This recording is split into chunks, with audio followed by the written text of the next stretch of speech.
This program is intended for a mature audience. If you are not 18 years old, stop listening and find more age-appropriate content. If you are offended by any content herein, that is your own problem, as you have been warned. Do not try this at home. Release the Kraken! Because I am ready, and I will not let this opportunity slip through my fingers. Cup of coffee, man, yeah. Man! Wow, man!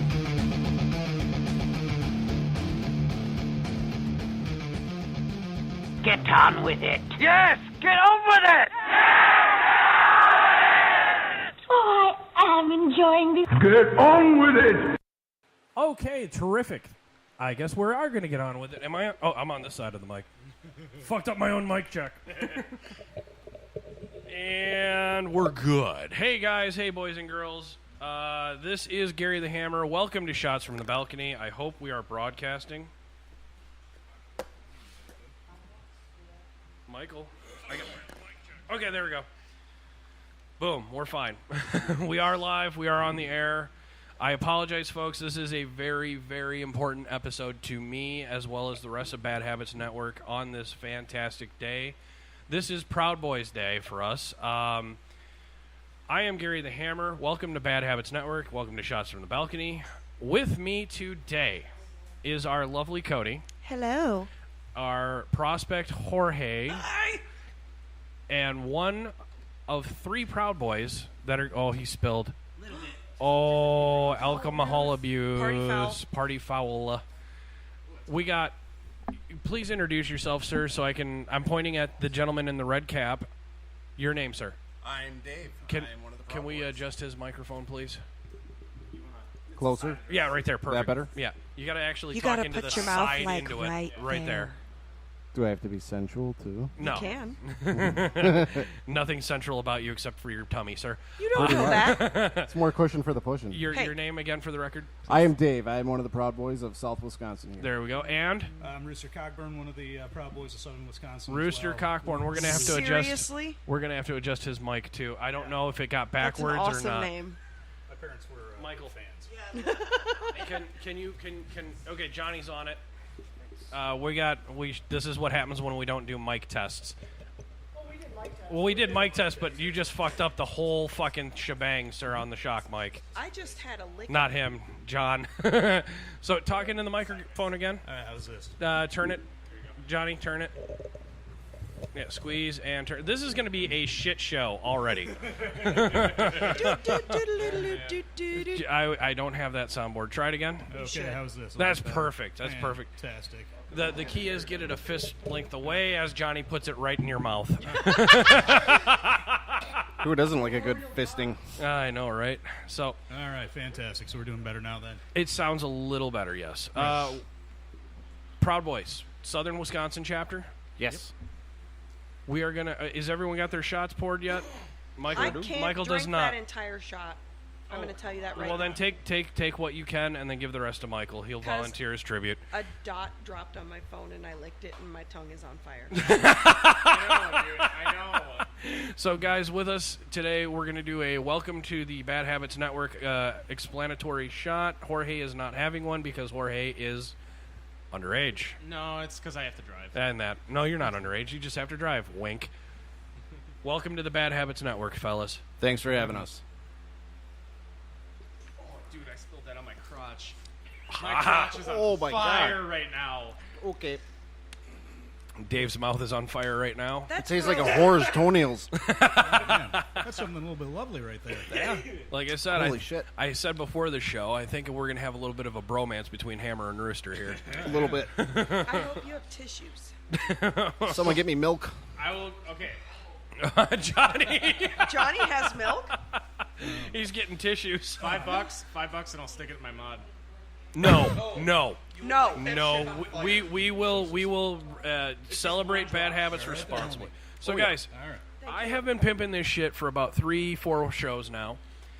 Proud Boys, go right ahead. What are you guys about? I know what you're about. I want you to tell our listeners what you guys are about. I started Well, I mean, watching it. basically, we're just a brotherhood of like-minded individuals, believe in venerating the housewife, bringing up the entrepreneur.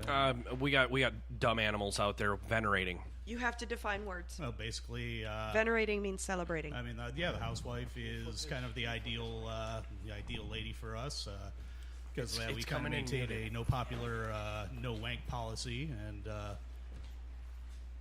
basically, it's just kind of getting back to common values that we feel are important to the American way of life. I'm going to stop you right there. Michael's going to check that microphone real quick. Now try. I don't think Jesus can save us now, but there we go. No, flip it back. Why? It's just because he wasn't talking into it. Well, Michael knows how these microphones work, and the shock mount is fucked. Sorry, guys, for the technical difficulties, and I apologize to the Proud Boy Nation. Oh, no worries. This is what happens when we go outside of our home. So, okay, well, just go ahead and just fillet it right now. Yeah, there you go. Oh, super. Oh, I didn't Fillet. know it was going to be that kind of party, Dave. Well, Welcome to Bad we Habits. started off with a fist away, so Yeah, well, basically we are for the values that built this country. I mean, your parents, your parents' parents, the Western values, the non-PC. We created this modern world the way it is. Freedom of speech, freedom of rights. Exactly. We uphold the Constitution. We're for basically minimum government involvement, maximum freedoms. The things that made this country great that are being taken away from us slowly. But you guys hold no political alliances. No. You guys are straight up neutral, down the middle, equal. well, we're all going to have our political alliances. Well, the yeah, thing is, but we don't as take a it and group, make an as a issue group. of it. Yes. Like, Dave's going to have some unpopular ideas to me. I'm going to have some unpopular ideas to him. There you go. Yeah, and it's just a matter of being, I don't know, I guess respectful of them and not going off and doing fool, stupid things. Such as? Taking Well, I away mean- statues. Yeah. Okay. I mean, you're going to find us, one of the big things, and I kind of look at it as the whole, rockers versus mods of the common era of just, the Antifa versus Proud Boys, where we got people that are... But hold on. Are you guys telling me that you're not Antifa? No, we are Not Antifa. one bit. And you're not Nazis? No, we're not Nazis. I just watched a video from them about where a guy was bitching about that. What, Antifa and Nazis? No, the or? Nazis thing, because a lot of people were telling him he's a white supremacist. And that's the thing. We are completely not white supremacists. That's There what are he was African American Proud Boys. There are Spanish Yep. Proud Boys. There are gay Proud Boys. We have everybody from every race, every denomination. This dude that I was watching said that he almost went out. He's tempted to go out and get himself a black co-star like Howard Stern did. I mean, well, and that was the big thing is when I was first getting into the Proud Boys, before I reached out to the Southern Wisconsin chapter, was I went onto the main page and did some research and inquired, and I was approached by a gentleman of a very traditional Hispanic name. I don't remember what it was exactly. Well, but let's call it Gomez for the sake of I argument. think I think it really was something like Juan Gomez. It was a very traditional name, and I said, are we really white supremacists? And this guy answered and says, with a name like mine, do you think I'm a white supremacist? All right, man. Good point. And I do apologize. Looking at you, sir, you are very pale complexion. Oh, sure. And dare I say, looking at Dave, he's very olive complexion. So there's that Greek Opa. Sure. And Irish, I'm going to guess. Scotch Irish. Hence the black hair and the red beard. Yep. Got it. You must fight with yourself constantly. Yes. Oh, Jesus, God. He never shuts up. Our whole goal is we are not what the media portrays us as. Not one bit. Not one iota of what you've seen on the media about us is true. There's the these only thing other I see- groups that are... The only thing I pick up from the media with you guys is you guys, like I said before, and I accidentally coined the phrase for you, Dave, you guys are the new age no ma'am. And that's pretty damn close. Yeah. And it's the closest thing I could come up with in a pinch, but I also know you in another circle. We'll talk about that later. Yeah. And I know that you are for the equality of equalism. Yeah. And that's essentially what I see the Proud Boys as, is their equality for equalism. Mm-hmm. Everything is fucking down the middle, nothing sacred, nothing scorned, take a fucking joke and take the fucking punch and move on. Absolutely. We want to be able, say you piss us off, we want to be able to say something and not be labeled as... Anything. I don't know how, exactly. Anything. You guys want to be You're equilateral. sexist, you're homophobe, you're this, you're that. You're like, equalitarians. Yeah. If I may. I'm just, like I said, I respect the fuck out of what you guys are doing and what dare I name drop him, Gavin McInnes started. Yes. Yeah. If I may, because can somebody explain, please, how this all started? Because I don't want to be the one fucking... This is your guys' show today. Gavin pretty much got sick of seeing things the way they were going, and our freedoms being stripped away from us one by one, little by little. You can't say this, you can't say that, we're going to do this. And he just kind of said, you know what? There's got to be other people out there like-minded like this. Right. So let's all start getting together.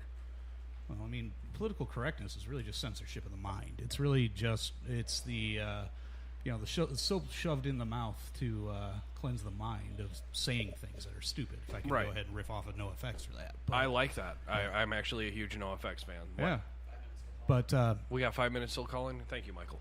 Yeah, but I mean, it's really, if we're sitting here and we're going to be walking on eggshells to discuss who anybody else is. Welcome to Shots from the Balcony. Everything's a target. Yeah, Go nuts. I mean, sometimes it's kind of fun being a bull in a china shop, I guess. But I mean, we're not necessarily doing it just because we want to intentionally piss people off. It's just because we really. You want to call people out on their bullshit, is what I see. We don't give a fuck about being polite all the time. Yeah. I mean, if somebody wants to go ahead and they want to identify as a special snowflake, just because that's your reality doesn't mean it's necessarily ours. Yeah, unplug from your matrix. Yeah. Yeah. So it's change the channel. Exactly. Yeah, if you don't like what you're hearing, if you don't like what you're listening to, fucking change the channel. It's the freedom of choice. Yeah, I mean, we're not gonna. The problem is with what I'm seeing nowadays is the freedom of choice also means the freedom to make other people make your choices for you, as well as, oh, I don't like that choice, so you need to follow my choice. Right. You guys are against that.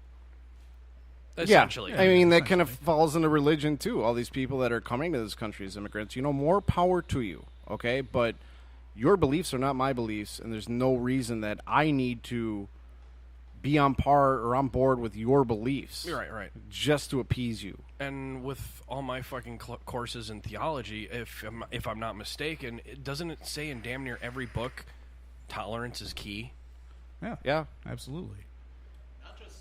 Not just tolerance, but letting shit go. Exactly. And everything holds on to everybody. That's where this Antifa comes into play. I mean, I apologize they're for fighting a little bit of everywhere right now. Continue, Dave. they're fighting for something they don't even know what they're fighting for anymore. Right. They're just going to cities now and attacking cops and burning down their own cities and trashing them. For what reason? Well, that's like, dare I say, with the All Lives Matter attacks. Yeah, I was just going to say that. Thank you. Our prospect George is sitting here going, yeah, because George and I have had these conversations ad nauseum. We're all lives matter, but apparently not ours. Well, I mean, exactly. Even take a look at just some of the stuff that's gone on in the past week with what's gone down in the thank you. The Mongolian clusterfuck that is Berkeley, California, right now. You've got a pundit going out and speaking, and some poor fan just going out there to express support and thoughts is getting stabbed in the neck. Yep. Just because these people are they've become so far off base that they don't understand that this fascism that they're fighting so hard against is actually by fascism. their own hand. Yep. So I think it makes a dangerous world. Wasn't it Reagan who said it when the anti-fascism movement starts? That will be the new fascism movement or fascist movement. Yeah. I mean, a lot of this stuff happening nowadays in politics, this was actually talked about in the 40s, 50s, and 60s by the presidents, saying that if things don't change, this is where we're headed. And look, we're there. Where are we? We're there. So what Proud Boys essentially is it's not anti-left, anti-right. It's not anti-anything except anti-extremism, because at that point, no one listens. But what you guys are willing to do is if someone is willing to go to extremism, you're willing to help them listen. Think about You're it. willing to step it's up. a concept. It's a concept. That We are willing to step up. Yes. Yeah. I mean, let's say some rioters or looters come to your city, and they want to fight your police. They want to burn your fucking city down. We Or dare will I stand say- against them. We will stand with the police. We will stand against these people trying to enforce their views, their politics, or whatever by any means necessary. But as far as the Wisconsin chapter goes, we really don't have too much of an Antifa problem in Wisconsin at all. Yeah, because the Trump rallies are over. Yeah, yes and no. And a lot of what we've been doing is, our chapter president, Eric, shout out to you, guy. I mean, you've done more for us here in Wisconsin than we can ever thank you for. Hey, is his phone hooked up? And he does a lot of stuff with Juvenile Diabetes Research Foundation. We have another guy that does a lot of stuff for cancer, Right. like testicular stuff. I'm getting some people messaging me saying the links they're clicking are bringing them up to the Labor Day show. Did I give the wrong link? Gary. I know. Here. Gary's fired. Where's Boss Lady? Hammer's fired. Oh, yeah, I mean, even the stuff We're that... in No, trouble tell them to with that. refresh the page then, because we're live right now and it's popping up with live feed right now. Send me the link again so I can post it back up there for them. Alrighty, I will share that. Copy and. What are you doing there? So, in this moment of silence, Michael, you wanna cover the sponsors real quick? I'll fix this. You do that. We're gonna run some ads, folks, while we get this Foo Bar snafu'd. Don't install ad block. It's literally stealing. This moment of foobardness is brought to you in part by Resurrection Vapor at resurrectionvapor.com.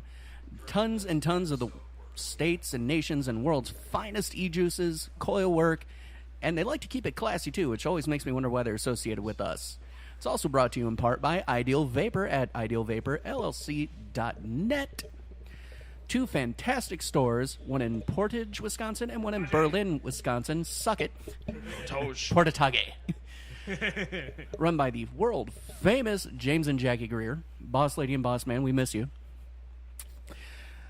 Once again, just some of the greatest e-juices, mods. Hell, you want it, they probably got it. If they can't, they can fucking get it, otherwise I'm fired. So, help them crush the industry. Be ideal. AlienCloudVapors.com. For all of you brick and mortars, definitely top quality, tested amongst dozens and dozens. He only sells top quality. That is he as in Ken Andrews. So please, if you want some of the best American-made and some equally tested mods, juices, and overall equipment, please have your local brick and mortar store contact AlienCloudVapors.com. And also our best friends up in Vapin' USA, 5 fantastic stores in Sheboygan, Marinette, and Green Bay. Please just go up some of the most fantastic juices that you've always heard on our network, on our beloved Hammer Approved, and throughout our shows. Just please support the USA with Vapin' USA. And that's nearly it, isn't it? Vapin'... of course, Gary Hamre, HAMRE.lifevantage.com. Hell, folks, this is Nutrigenomics. It scrubs your cells clean from years of you being battened, beatered, bruised, and just about everything else that, well, Bad Habits tries to cure you of. Just get on it. Help us out. Save your own life at GaryHamre.lifevantage.com. That's it. And anyone else we'll cover tomorrow. We stop it with the ads, and we get to the real thing. So, I'm gonna well, Dave, what our newest one, Pewaukee, Vapewaukee, Wisconsin, or Vapewaukee and Pewaukee, Wisconsin. Guys, go check them out. They have the high ends, the low ends, and everything in between for vape and vape products, as well as the juice.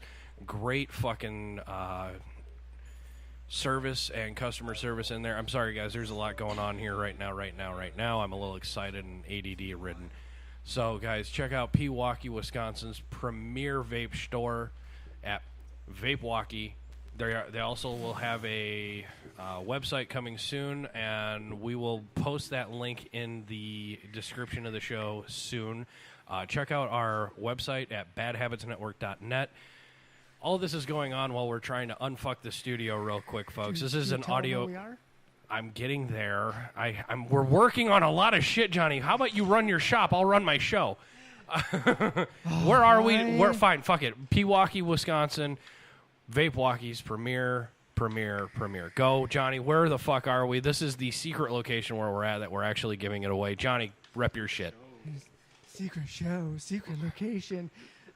Today... You could not sound more homosexual. Oh, my God. I tried. I haven't... And the gentleman is sitting there in the background going, yeah, dude. Hey, you both got pretty mouths. I had good lessons. Anyway... Anyway, we are at Attention for Detail. Whitewater, Wisconsin, 227 East Main Street. That is a stone throw away from downtown. It's an awesome little shop, kind of fit everybody here just fine. So, is that it? Sure. Okay. Joining us right now. Oh, George. You're really bad at this. You're really a bad bartender. Yeah, that's you.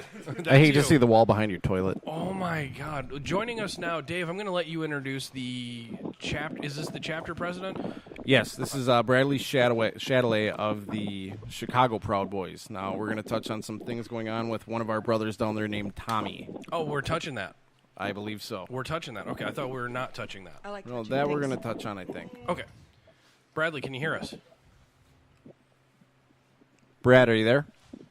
Bradley, can you hear me? Michael, take him off mute. Bradley.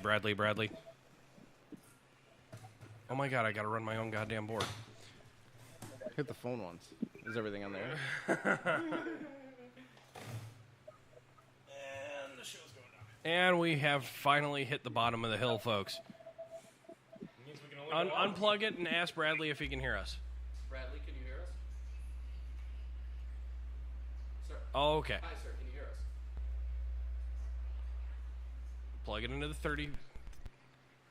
Hello, can you hear us now? Hello, can you hear me now? Hello, can you hear me now? I can vaguely hear you. Yes, sir. Yes. How's it Okay. going, boy? Bradley. We can hear you, Bradley. There's a lot of background noise right now. I'm having trouble hearing you guys. If you guys are talking, I'm sorry. I'm in a car on the way back from Moar to the hotel. So I've got one ear plugged. I'm doing the best I can. What's going on? Dave. We just wanted to have you come in, chime in a little bit, tell us what's going on in Chicago and what's going on with Tommy. Yeah, so I'll give you a brief update. Let me. I apologize if I'm not hearing all the questions, but I'll just go ahead and run right through stuff. Some good updates out of Chicago. So I spent last weekend in Vegas. Right before that weekend kicked off, Tommy was due in court, and some good things happened. So some of you may or may not know, they were looking at upgrading Tommy's original charges to a attempted murder. That did not happen. They downgraded the charge to an aggravated battery, which is a Class 3 felony rather than a Class 1, which means he's looking at less time. Good. Which is great news. He also had a court date where his bond was lowered. I'm not going to give any specifics as to the bond situation, but there might be some movement in the near future on getting Tom out of that jail situation. So that's great news. Bradley. Tom's still looking at a lengthy trial. So, while there's a lot of great news, I don't want to sell short the peril of his circumstance. Hey, Bradley, can you hear me? Yes, I can vaguely hear you. Yes. Okay, I'm going to ask, because we don't, not a lot of our listeners know, what happened with Tommy to put him into this situation? I'm sorry, repeat that one more time. I am so sorry. What happened to Tommy to put him into this situation? Right, okay. So for those of you that don't know, Tommy, our president in Chicago, our active president, I guess I'm the acting president, but he is our president in Chicago. Tommy was, he was a resident in Portland, Oregon for a little while, and he made friends with some people who weren't quite friendly to him. And, he upon moving back to Chicago, these friendships or lack of friendships followed him back to the city of Chicago. And, they ended up, these people in Portland, ended up encouraging Chicago Antifa to harass Tommy. So for 3 years, Tommy has been dealing with constant harassment, doxing, posting of his address, people calling his work, trying to get him fired. And it's bled into, outside of his life, it's bled into his girlfriend's life as well. She's lost a job. She's, looking for a job because of, all this stuff gets said about him and her. And I personally was out drinking about 3 weeks ago maybe. And I'm walking up Milwaukee Avenue, which is one of our main strips in Chicago. And there's posters on every light pole of this guy, Okay. and it's really they've really gone to work going after him. Now, a few weeks ago, about a month ago, Tommy was at a concert. He was at a Rancid concert, and a few of these people recognized him and chose to interact with him, and ended up chasing him out of a concert hall, where they proceeded to beat him. And Tommy, to our knowledge, and I can't speak factually on this case because I know very little outside of what's been reported, Tommy defended himself, which is what every single one of us would do. And it's reported that he did that with a knife. Again, I will echo, it's what any single one of us would do if we were, being pursued by militant people that were after us and had threatened our lives. And it ended up, landing Tommy in jail for defending himself. And the really for all of us that are friends with Tom, and it's really let me just for a moment mention that a week before this happened to Tom gave me 2 White Sox tickets to take my girl to the White Sox game with me. This is like a genuinely good guy that has been painted as something, and these accusations have been levied, and they've been unsubstantiated, which is the biggest crime of all of this, is that people have been allowed to say things that aren't necessarily true. And then the court of public opinion doesn't necessarily, convene around fact. And then this guy is all of a sudden, this devil that they've constructed him out to be. Right, For all of us that know Tom, we all know that that's not true. So, that's what landed Tom in this situation. That's as much detail as I'm willing to go into. And, we've all been kind of watching this play out. And just to say one thing quick, even a couple of months before this incident, he got jumped before that, and he had staples put in his head because of it. He's had a few run-ins before with these guys. Now, there was one incident where they recognized him at a bar called Delilah's, which used to be kind of our get-together, our hangout spot. And they chased him out of the place with pool cues and damn near beat his head in. Wow. And, that was one incident. I think that was back in April of this year. So these are all recent incidents. These are all recent incidents. And, there's another incident where and this petty cat recognized him, started taking pictures. In fact, I just finished having this done to me today. There was this lady that was sticking her camera in my face and, taking pictures. But this guy was sticking his camera in Tom's face, and after about 1 minute of it, I'm tired of you having your camera in my face. After 5 minutes of it, I'm ready to kill you. And Tom was a decent enough person to just swat the camera out of his face and say, hey, get your camera out of my face. And that gets turned into, in their media outlets, not ours, but in their media outlets, that gets turned into assault. This guy assaulted me. No, you stuck a camera in this guy's face for 20 minutes. And then he finally got tired of it and was like, no. And that's decent run-ins this guy's had. Good. So outside of this most recent one, that is stuff that's been happening to this guy that is absolute harassment. So all because of him just being a Proud Boy, not causing any problems. All because really they were just because he was a Proud Boy for the most part. That's am I right on that, Brad? Repeat that one more time. I'm sorry. A lot of this happened to him just because he was a Proud Boy. And that signal is great with this cell phone service. Verizon giving you less bars in more places. Fuck off, Verizon. I like my Verizon. $600. So no, Bradley, it was mainly because he was a Proud Boy that Tommy occurred all of this injustice. Due to Tom's affiliation with Proud Boy, and things that we've been working hard.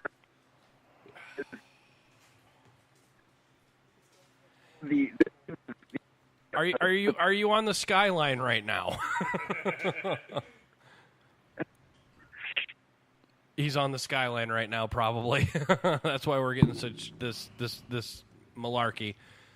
Skyline have its network. Dude, you can shut up with that. Are you there, Brad? Bradley.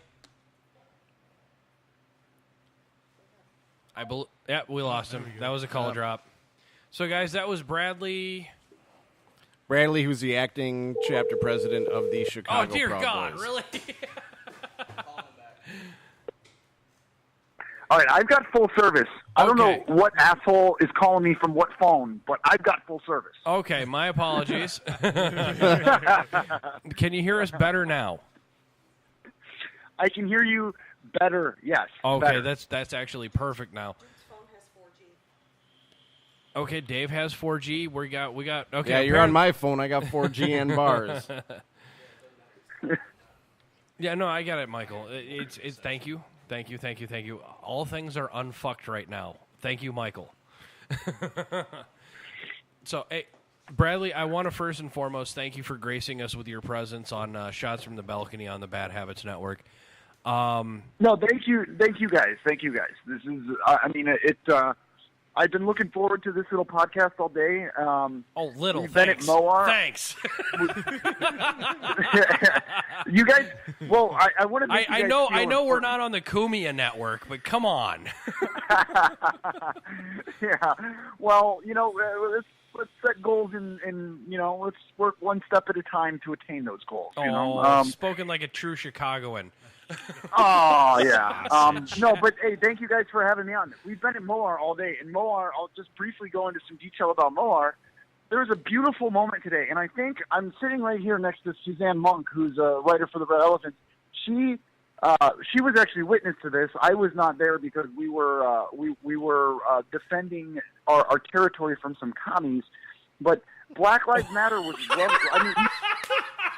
we welcomed. Nice. We welcomed. Man, I wish listen I to could have this. heard This that. is fucking crazy. Proud of your we boy. welcomed Black Lives Matter onto our stage, and gave them an opportunity to talk, and it turned into this beautiful moment that was then reported, from what I am told, honestly, by CNN. From what I am told, I have yet to see this myself, but I am told that CNN reported this honestly, that Moar, rally participants gave Black Lives Matter an opportunity to speak, and it was a beautiful moment. It was really a let's knock these walls down and talk to one another moment. And the differences that we share,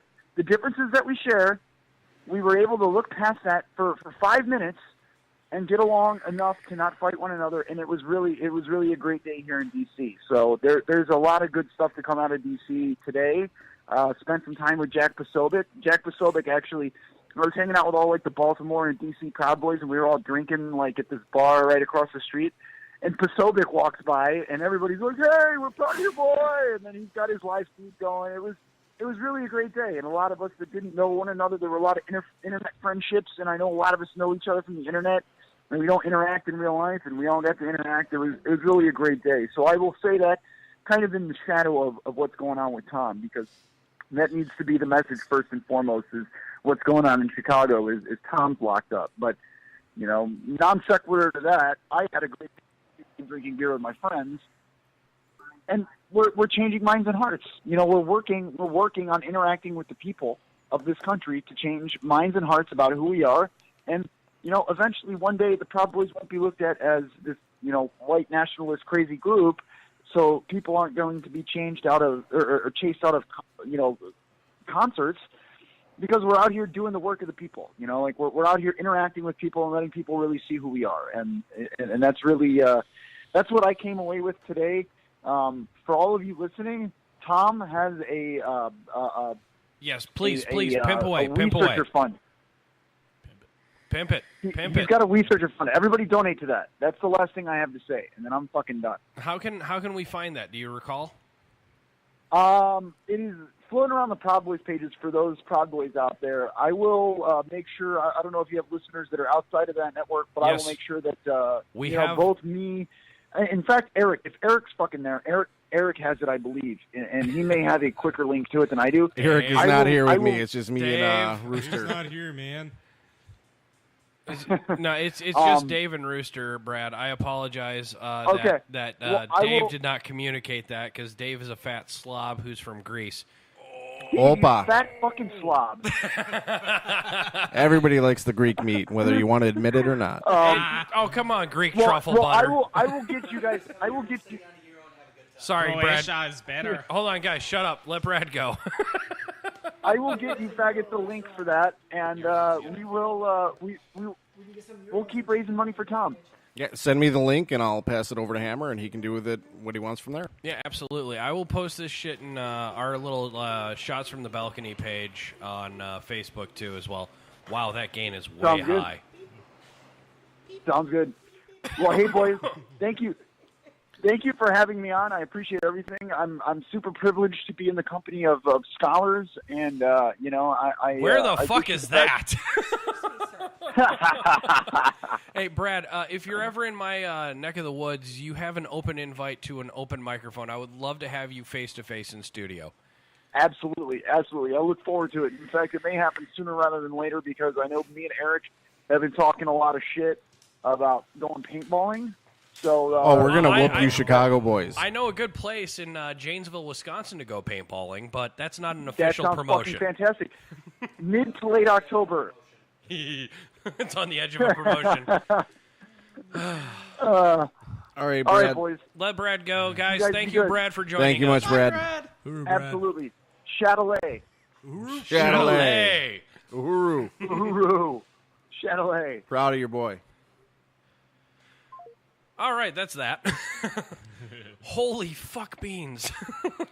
Bad reception. Bad reception, and wow, turn that, mute it. Holy fuck. Wow. That was a bad feedback. It's like I got a termite fucking Dude, my ear. turn the mute on to that channel.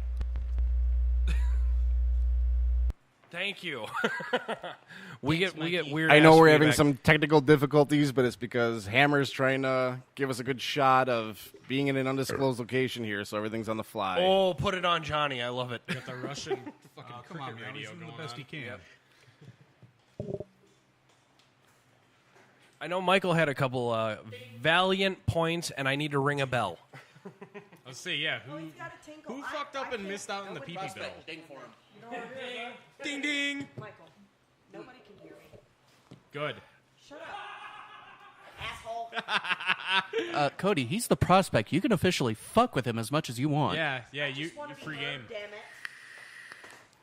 Just want my opinion to be heard. Got Cody deep throating the mic over there. Hey, hello. Dude, she can fit almost that whole mic in her mouth. That's what you think. Hello. Hey, I just want to let you guys know if you guys need to use the restroom, they are literally outside. Why Oh, are you perfect. on Hammer's mic? Because I can be. Okay. Da-da-da, da-da-da. Okay. Yes, this place was a gas station in the 1930s, so it's You're a gas really station. old. Yeah, it's cool. It's a nice shop. I like this place. It's got a nice feel to it. Yeah, I mean, they got large ceilings and Yeah. kind of nice. I mean, I can't fit anything super big, but I can't fit semis. I've already tried. Tried? I've had I haven't tried, but it was quite obvious when those are some little doors, buddy. when a semi pulls up to the garage door and the windows are looking at the top of the wall, like won't fit. I had a dump truck come the other day. A dump truck still won't fit, but anything smaller than a dump truck. Okay. He made my ears sweaty. Oh, okay. Hello. Hi. Taking a break from my own fucking show. I'm taking a break. Okay. You're welcome. Thank you. I produce for you. I can take a mic for a second. Okay. Well, you're supposed to be sharing Cody's mic, asshat. You tell her to share. Oh, good point. Go. Yeah, there's a reason she's not Polly. You tell her to share. What's going on Thursday? So, you guys tell me, honestly, we know you're anti-extremism on both sides of the scale. What about all your other rules? What else do you guys stand for? Please. I mean, go down the list. The basics is we are for upholding the Constitution. So everything in the Constitution. As far as chapters go, every chapter is a little different as far as how they handle their rules. Yeah. Right now we're in the process of writing our bylaws up. Okay, so every chapter is more or less run like its own little cell, its own little business. Kind of, because every state's different. Like, Chicago's more of a liberal area, so their rules are going to have to adapt to that. Like, we don't have as much of that liberalism out here in Wisconsin. Right, we're kind of a little bit more Nazi, a little lefty. Well, not Nazi. That's the one thing we are trying to get rid of. We are not Nazis. We are not anywhere near being No, Nazis. I was referring to who else is in our area. Yeah, when you get into some areas, I suppose it does get... I mean, I was around when the KKK marched through my hometown, so... You were alive back then? Yeah. How old are you? 30. Hey, you know the KKK? 30,000? KKK used to be in Whitewater. I know. Oh, yeah. Oh, yeah. No, I was actually there and got to see Geraldo Rivera get punched. Sweet. Wow. It was actually kind of an interesting day. Well, hey, at least you were there for a moment in history. So we can't take that from you. No. No, but I mean, other things that we like, I mean, we want to go ahead and try to endorse entrepreneurship as much as we can. A lot of our Proud Boys are entrepreneurs. What he's going against. It's like, you guys are entrepreneurs. A kind host, he's an entrepreneur. Celebrating basically people being able to pull themselves up from the bootstraps and not have to be shackled by people just... So, anti-big business? Well, it's not necessarily that we're anti-big business. I'm talking like Walmart size big business where you essentially own 1/8 of the world. Well, not necessarily anti, but I mean anything that we can do to try to get business in general started and trying to let these people kind of grab their own destiny is really what we're looking to do and what we're looking to help people do. I mean, okay. I mean, that's why we're here. We're talking to you guys, and we know that if we... Well, one of the more fun topics that everyone loves getting into, gun control. Yeah, what about it? I'm on it. Come on. We're against it. Yeah. I mean, why? The Constitution says we have the right to bear arms. Yeah. Who An armed militia. My money. If I want to go ahead and I want to have a firearm and I wish to carry it and I wish to use it. I mean, right. It's Why do you think there's so many less problems in Wisconsin than anywhere else? So, do you approve of blanket? Everyone gets a gun. Doesn't matter who you are. Doesn't need to be registered. Whatever. Well, we're not going to force anybody to carry a gun. I mean, you can carry a gun if you want. I mean, you don't. What about pro education on gun control? Absolutely, everybody should be educated on gun control. Hell yeah. So I brought up this topic the first time I heard about you guys being on our show. My idea of gun control, and we kind of spitballed it back and forth between us. I want to hear your guys' opinion on it. Minimal gun laws, but maximum effect. We already have little cards that allow us to drive a 60 to 120 mile an hour vehicle / missile, depending, if you're driving a Mustang or not. Trip missile. All right, and you have to pass a written and a practical exam. Why not pass the same? Practical. Not other businesses. A hands-on application of the skill. Correct. There you go. All right. For instance, all right, fine. You put a gun range next to the DMV with a guy with an actual psychologically trained FBI profiler who can ask you psychological questions to determine if you are, in fact, batshit crazy. Okay. All right. Well, you can do the same with a car. How many people that are mentally unstable or have issues that really shouldn't be driving a car are driving a car just because they can pass that little license? Right. But what I'm for is maximum effect, minimal impact. You have this little card that says, okay, you can handle a weapon. Your record is clean. Scan that little card. The shop owner now verifies that, hey, you're cool. You get a gun. Well, we are living in 3-day Wisconsin. waiting period. That's kind of how it goes here. And allow me to ask you a question. Do you think that people that own firearms don't train and study and learn everything they can about it? Some people don't. A lot of people don't. Well, The some people that do it without illegally. licenses. Right. Well, even the people that do it legally, some of them don't have a fucking clue what they're doing. But here's the point that I'm getting at is minimal impact, minimal wait times, minimal red tape. Because you're correct. There are people who do shit illegally. And we need to crack down on it. At the same time, we need people to protect the folks who are opting to protect themselves because, as you said, you are options. Either yes or no. Doesn't matter. You have your options, right? Right. So why not just ensure the ones who do pick it up, say, have to pass a hunter safety course, just like you have to pass a driver's license course? Well, that is how it is right now. Not always. I got my CCW. I had to go pass a 100. Okay, for concealed carry, yes. Gun, you don't.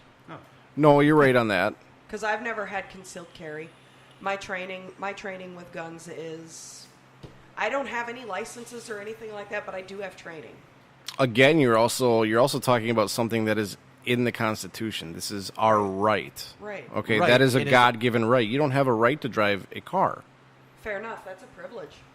That is a privilege. That's why there's city buses, there are Ubers. Yep. I have the right to protect myself from anybody that deems to do harm to me, my family, my friends, or where I work. That is a right. I also have the right to protect myself from my government. Yep. Correct. Because okay, the government wants to take my car, cool, I can walk somewhere. If the government wants to come after me for some bullshit, I'm going to protect myself and my family by any necessary I am not means. disagree with you on this subject. But this is where I'm pro you guys, is that I agree with you. There needs to be less laws out there. All I'm asking for is minimal effect. Just let the people know that the folks who have it know what the fuck they're doing. Just something like 4 classes. Just like your typical hunter safety course in high school. Hell, make it mandatory in high school. I guess that does go back into the Constitution. That's a given right. But I do agree. If you're going to own a firearm, you should know how to use it. Right. You know, Second Amendment, yeah. Actually, I think there's across seas. They are Hammer, this is your fault. You gave me that spicy shit and I'm all loopy. actually across seas. I think they actually take. Come on, baby. You got In it. oth- You're all right. In Oh, other I'm good. countries, they make military service mandatory. Well, not only that, This but is true. they introduce children to guns and like they're teaching children gun safety at like an early age. If they see a gun, don't touch it type deal. You know, they're showing like these kids all these weapons, like they're literally scattered across the table. That is upbringing too. I mean, I have a firearm. I got my first firearm last year, and the first thing I did is look stuff up. You know what I did? I went home and I made my son, my 10-year-old son, familiar with how the firearm works and how he should not touch that. And the 3 basic rules. Yeah, my kids can recite those by rote. My kids grew up around guns. Right, and they grew up. They spent a good portion of their youth in rural Arkansas.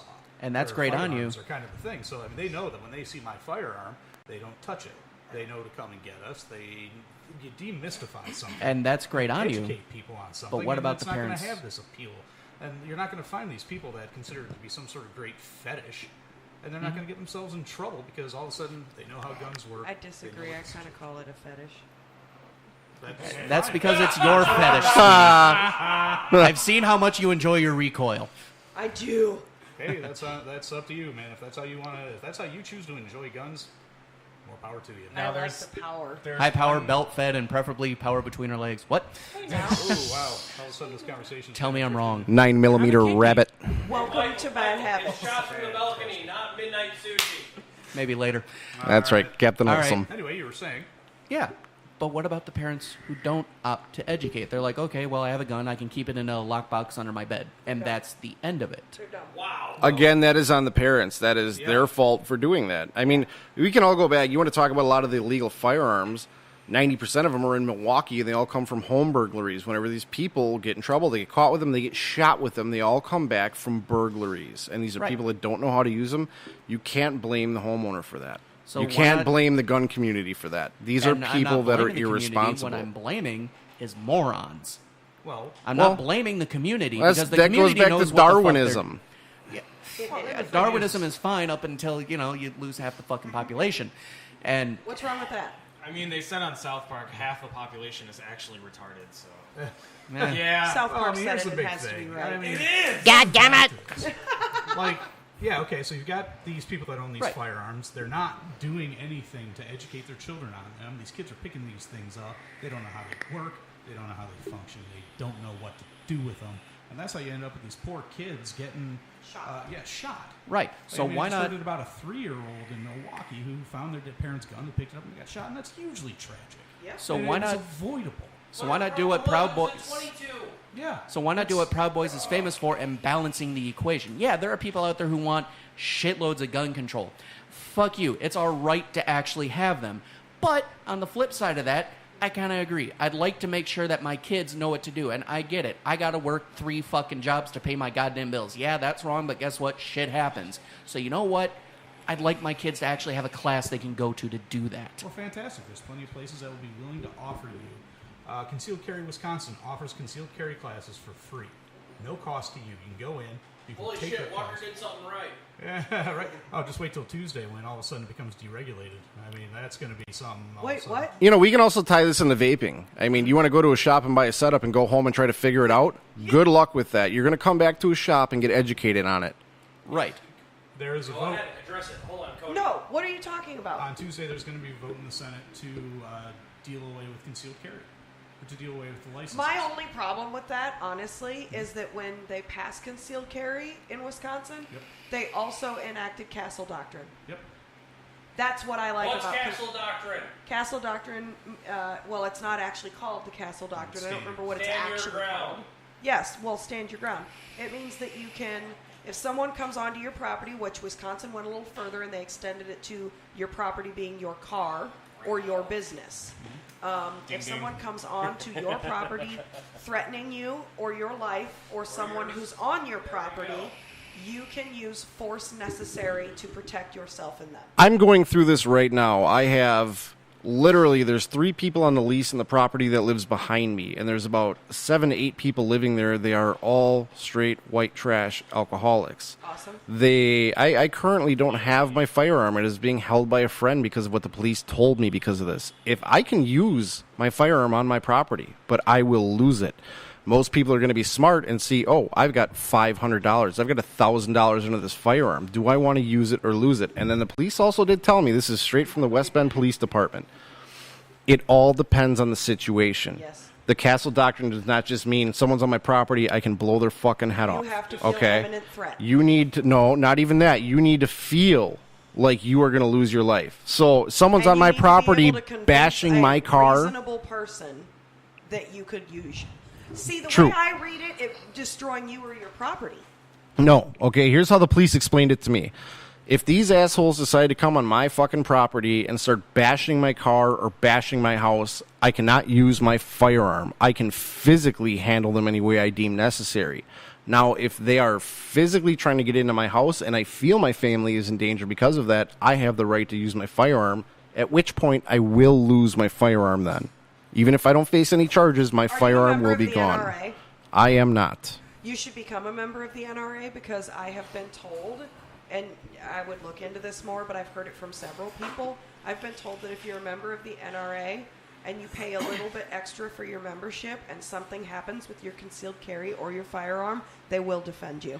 Well, there's companies like that. In West Bend, Delta Defense, which handles magazines, and they deal with a lot of insurance for firearm carriers to insure their actual firearms and the legal fees needed if you have to use your firearm. So there are companies like this around the United States. Yeah, there's another local company to West Bend, the USCCA, the United States Concealed Carry Association. They are Delta Defense now. They opened up a very huge facility right off the highway. Yeah, I saw the legal facility. I didn't know that's what Tim did.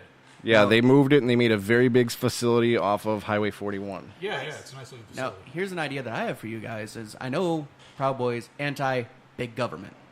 All right, I know that one. What if, instead of saying attaching the classroom to the DMV, we put it in charge of the local gun dealers? You know, to essentially have the gun community stand up for itself. And you know what? Maybe the federal government can throw them a couple $100,000 a year or whatever. Give them a tax break, something. That won't happen because you have so many people that are on the left that are absolutely against it. Yep. That's always going to happen, though. No matter what, humanity's always a bell curve. Just as many people as you have on one side, you have on the other. Again, a lot of these issues that we're discussing right now, this all goes because government has too far of a reach. Big Brother has their fingers in absolutely everything. They have too much control over everything. But isn't that already happening to like a certain extent? Like, for example, let's tie this into vaping here. Like, don't you get an education when you walk into a vape store? Like, you get, or at least some kind of education. The good ones. Not all. Not always, and I hear it all day long. I mean, where I work, we make sure everybody is educated. But like that's no smoke. You know, like or a similar one up. But anyway, there have been some that they educate you there on the spot. Like this is what You're a beginner. Yeah. Here's your smock kit. The one that I work at, that is key. You don't just say, "Oh, hey, I'm looking to get started. Sweet, let me get you a fucking 220 watt cloud blown kit with a TFVA." No, we cater. You got to ask people, and the same should be with guns. What's your budget? What do you have to work with? What are you looking to get into? Here's how this is this, and everything is going to work. Right. It ties into everything. So why can't one of the goals be assuming? Mind you, this is hypothetical arguments, and I hate them passionately. Yeah, Why not? One. Of course I did. Why not have the government actually support the actual individual communities and the individual businesses? Help the vape community educate people to get off the fucking cancer sticks. Yes, they're tied into the FDA. Fuck the FDA. Because, again, you're absolutely right. And that would be the ideal situation, but let's face it, our government isn't for the people anymore. The government hasn't been for the people ever since it was created. Pretty much. As one of my favorite friends back in college he wanted to apply a mathematical equation to figure out the average intelligence of a group of people. Because, as we've all noticed... A person is smart, a group of people is dumb. Right. So what he figured out is take the highest IQ in the actual group of people, divide it by the number of group of people. Okay, one person, smart. Two people can work together and come up with some pretty great ideas. All right, so let's take her high IQ, 180. You got one guy that's a fucking Einstein, right? Fine, two people, down to a 90. Life sucks, get a hamster. Hell, you could be voted for president, so that one. Isn't there a saying that says a group is only as smart as their dumbest person? Problem is, that's you. So, take your Senate. Take your Senate. 100 people. Remove the lobbyists, remove all the pages and all the extra ears that are talking to everyone. Look at just the Senate. 100 people. Let's say you have the smartest person in the planet as a senator. Average IQ would be 373 divided by 100. Ding, ding. You're down to an IQ of 3.7.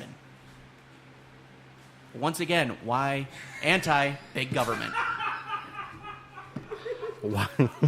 Okay. Why? That was his brainchild. That was. Michael, explain why Cody is laughing and holding her tail. Because she asked for a hair tie, and unfortunately, I left my rope back in my car back at regular Fubar Studios, so I used an aux cord. And it's dragging on the floor. You're welcome. That was a little hiccup. We were laughing at that. Awesome. Hey, it worked, didn't it? It did. Thank you. You're welcome. Love you, sweetie. Okay, so again, you get 100 people. Yeah, your fate's right there. So, instead of relying on a large group of people to handle their shit, why not let the people who are already doing it do that and let the government do what it's supposed to be doing and supporting that instead of controlling it? I have no response to that because you're absolutely correct on that statement. You are. That's how it should be, and that's kind of where we stand.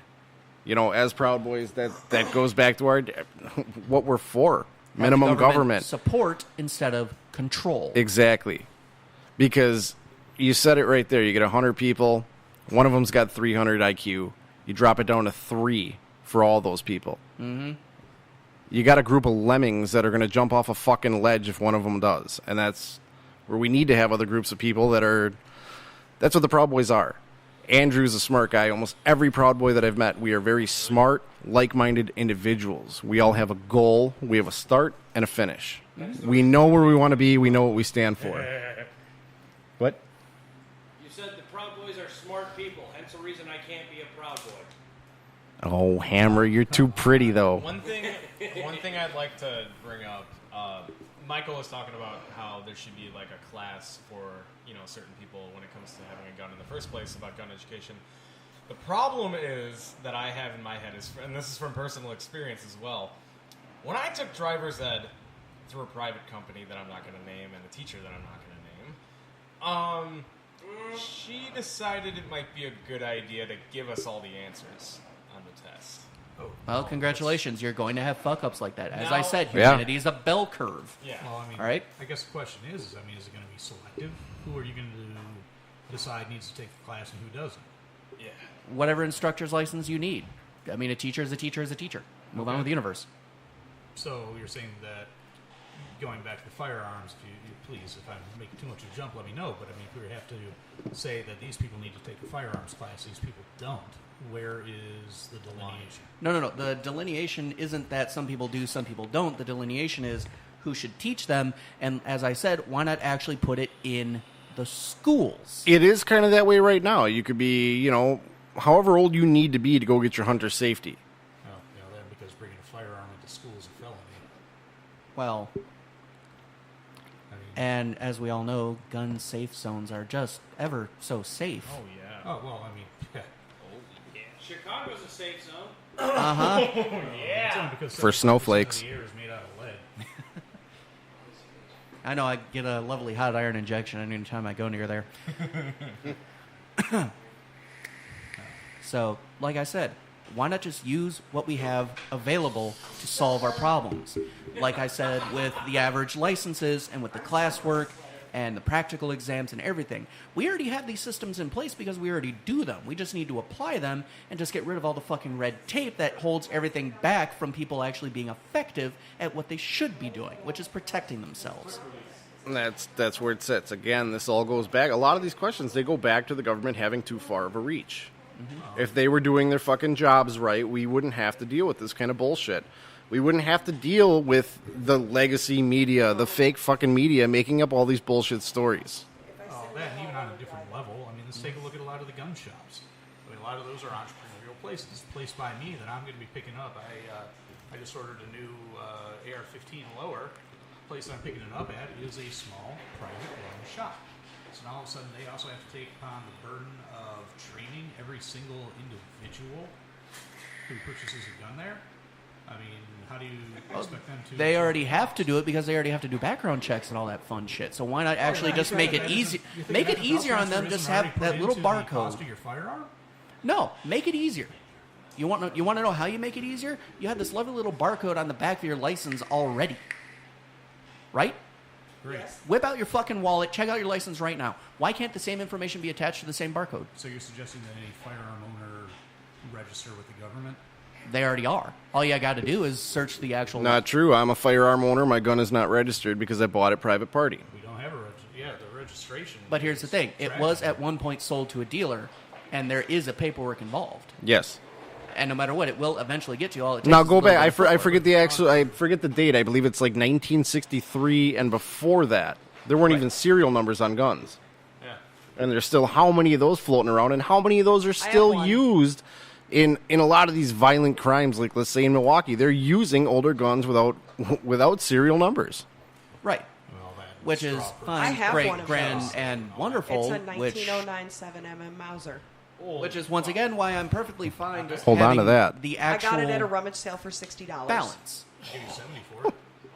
There's Which no is why sign on I'm it. pro balance, pro equilibrium. I get it, perfectly understandable. Folks who don't have an unregistered weapon, doesn't have a serial, fine. You just have that you own a firearm. And we're dealing with a society that is completely unbalanced and about to come off at the hinges. So society's always been that way. By We have already 7.6239 written the damn equation for it. Highest IQ in the planet divided by 8 billion. True. But mine has a bayonet on it. It's mine. This port sucks.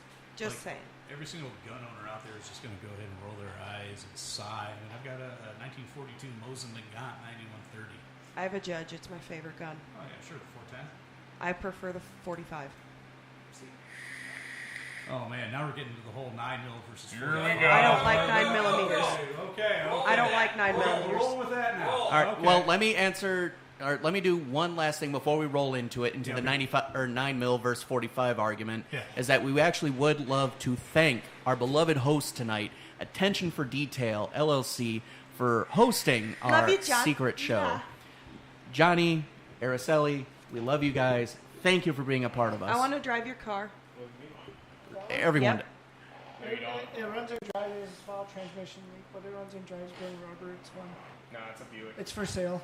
It is a Buick motor. How much? If we leave the studio here, we'll fire it up tomorrow. Trying to sell it for $4,500. Oh. I have lots of extras. I have 2 engines and a transmission that are gonna try and go with it. I'm trying to get out of the Grand Prix game. I want something. GTO? Nope. 77, 78 Trans Am. There you go. You look more like a Prius guy to me. Save it for tomorrow, brother. We're trying to He give you a has blowjob, all right? chandelier We know jeans. it's not a snorkel, but we need to come up for He air. wears chandelier jeans. But those are. Hey, IS looks good in these jeans. It does. I'll give you it. You got a pretty It mouth, does. too. It's bony, but it's nice. It has a nice round to it. I mean, I could get a handful on that. Are we talking about the fisting again, Michael? The 77, 78 Trans Am. No, just spanking. pulls That's that why I back. got my meat grabbers right over there. I got this thing in my mouth. I don't think I can fist it anymore. So, Johnny, why don't you give a pimp out to your location, your store? Sure. You can find us at attention4detail.com. You can email us at attention4detailllc@gmail.com. Find us on Facebook at attention4detailllc. We're also on Instagram, but we really don't do much on there. We're more Facebook. You should. friendly. It's quite popular right now. It is, but we're more Facebook friendly. And if we sponsor a post or pay for ads, we usually Facebook allows us to integrate that with Instagram, so we do that. Right. Had some pretty good success with that. Like ever since I left my full-time job, we've just been busy. Where are you? 227 East Main Street, downtown Whitewater. There you go. Wisconsin. Yep, we are literally a stone throw away from downtown. Yep. So while you're waiting to get your car You at can a go get drunk. fantastic Yeah, detail, right. you can Right. enjoy the food, enjoy the liquor that UW Whitewater's famous for, and in point of fact, maybe How about enjoy that some of the restaurant I took you to? Yeah, that barbecue. was good. And while you're down here, maybe enjoy some of the sites that some of the co-eds are famous for. There's a burger joint near. You gotta wait till nighttime. There ain't a burger I don't have to joint, there's a wait. barbecue joint. Good enough. Believe me, IQ of 107 or 187. I don't have to wait. Anyway, I'll let you guys roll into this topic by saying this is Hammer encouraging the ball to roll down the hill. So, getting back to the 9mm versus 45 argument, please I go don't have an on. argument for it. I just don't like 9mm. Well, it's fine. Why? FBI switching over to them. Well, number one, because they're popular. She doesn't like 9mm because it's too small. There's It's less that. wear on the gun, and a 45 in a situation is going to go through your target and whoever's behind it. A 9mm is going to tumble through the body better. Less recoil. It's more personal than that. Hey, that's fine. If you personally prefer the 45 over the 9mm, right on. Yeah. What? That's the problem. I mean, heck.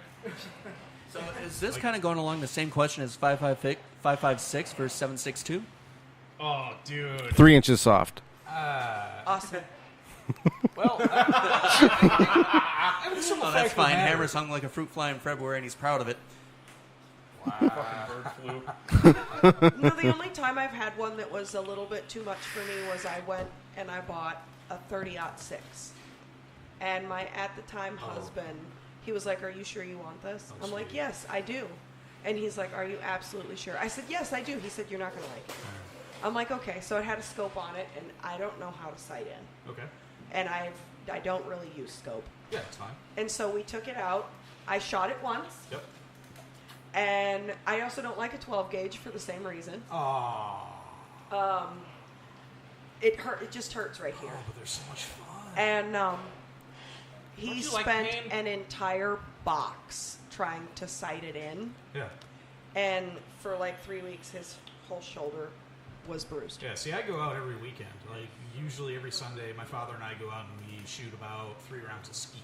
I haven't been able to shoot in a couple of years. Oh, why not? Because for a while when I could go, the ammo that I needed was in shortage. I couldn't find it. Oh, yeah, okay. Because Well, when we were together, he has a 40, okay. 9, a 38 special, Yep. a 12 gauge turkey gun. Oh, man, 12 gauge ammunition was cheap. Well, that was fine. Yeah, it was. But we couldn't find 40. Yeah. We couldn't find 9. You couldn't find 9. No. Oh, my God. Where were you looking? Everywhere. Everywhere. We went to every store we knew of. You couldn't find 9. No, we couldn't find 9. We couldn't find 9. We couldn't find 40, and we couldn't find my 45 long Colt. Okay, 45 long Colt I can understand, but 9mm, man, that's just. When we did find it at one point, and it was like $35 a box. Oh yeah, fuck that shit. Yes, that's why we didn't buy it. Yeah, like I mean, hell, even my Walmart keeps that shit in stock. Like, All right, Ours didn't. Where's Michael? Michael? Somebody's gain is way too high. I don't There's know. nothing to gain by that joke. Yeah, Yeah, gain, no, my gain. my Mosin Nagant fires a Fine, it's a 7.62 by 54R. Am I too far? Too close? There you go. It's actually the side. Okay, so perhaps here. Michael! Yeah, I know. That's how I feel with those. Yeah, right. Yeah, but no, my Mosin Nagant fires a 7.62 54R, which is basically a high-powered 308 rifle. Like, listen to 30-06 tickled. You got to remember, these things were mass-produced by communists in 1942. There is something like 18 million of these things available on the market, and it didn't have a rubberized butt plate. It didn't have a shock absorber. It had a piece of steel that you connected to your shoulder, and you fired that and prayed that you didn't get shot first. No. And with the bayonet attached on that thing, goes like up to my nose. It's crazy. I don't Yellow. know. I Focus like on yellow. the power and the recoil, but that was a bit too much for me. Okay, well, a Mosin the Got, madam. Madam. My wife absolutely loves our Mosin. I hate the thing. Well, my ex thought that I was going to hate the 7. Okay. But I love it. Cool. Well, try Dave. You know, you got to find what works for you. Right. And that's the entire thing. What am I doing? Is if you find something that works for you, you find Somebody's something gain is that too high. you're passionate about. It could be me because even when I'm sitting back, I I'm love hearing my myself AR-15. vaping and I'm not hitting it I'm hard. actually building my daughter an AR-15 right now. My 7.62, we Yeah. had a guy, because we had a Now, house Cody, fire. you need to turn up. And one of the guys that was one of the movers that brought our furniture back, Yeah. he's a gun aficionado. Okay. He tried to offer me $10,000 for my 7.629 or my Hey. 7.62. I'm like, no, I paid $180 for it at a pawn shop. Yeah, I'll hang on to that. Thank you. Yeah. Yeah. It's kind of funny though. I'm building an AR-15 for my daughter for her birthday and Christmas present, and it's kind of an interesting sort of thing because I'm kind of like swapping out parts from mine and buying new parts for mine, new parts for hers. So right now I have a AR-15 that is composed of Hello Kitty parts. Nice. Yeah, it's. I gotta say, it's absolutely fabulous at the range. Everybody absolutely loves what I'm doing. It's like, man, he's got some flair. Man, what trigger grouping is that? I don't know, but it's got Hello Is it really Kitty. just fabulous? I mean, just tell me, is that pistol grip just good and hard for you? Oh, I don't. All I know is that it looks absolutely adorbs. Oh my god. Oh my Becky, god! look at her butt. Indeed. Holy crap. Totes worth it. So okay, let's can Weren't I we can supposed I to be doing something about the Proud Boys? yeah well here Come on, is meow. meow. I wanted to get Oh, that's where right. Meow. meow. Can't make it obvious. We're going to do this Cat, right make now? it up. We can By do the this way, right I'm You're turning up on the Michael. Michael, we got green fucking problems. Green problems. Green problems. And it's not because I don't have any green, because I can't. I'm talking about the color coding of the microphones. Dave, you and I actually met before I was in Wholesome Ruined Me. Okay, George, I heard a no God. What is Wholesome? Being told to talk. This is how I see the natural progression You know- of Dave going into the Proud Boys. Wholesome is, I do a lot of thinking about it. I was so sick of some of these other fucking forums censoring every goddamn thing. You put a post up they don't agree with, even if it wasn't offensive, they'd fucking ban it. So to spoof these forums, I created Wholesome. It kind of grew legs and took off. I mean, it's not a very big high member forum, but there's a lot of shit in it. It's all about being offensive. It's about saying what you want to fucking Sounds say. like shots from the balcony. Yeah, Dude, it's about saying what you this want to is say how we without met. having to follow repercussions, and that's kind of how the Proud Boys are. I mean, we want to say what we want to say. We don't want to. I don't care how many fucking genders I there are. actually You got a expected penis, to you're a come man. here- You got a vagina, you're a woman. You I know actually that kind of of shit. expected to come here and piss you guys off. No, that's the thinking with the Proud. Like same with the Proud Boys. Everyone thinks, oh, we're gonna piss these guys off. We're gonna piss these guys off. Then they talk to us and they see like we're actually good dudes. We're for the people. Well, it's not because I think you're bad dudes. That's not why.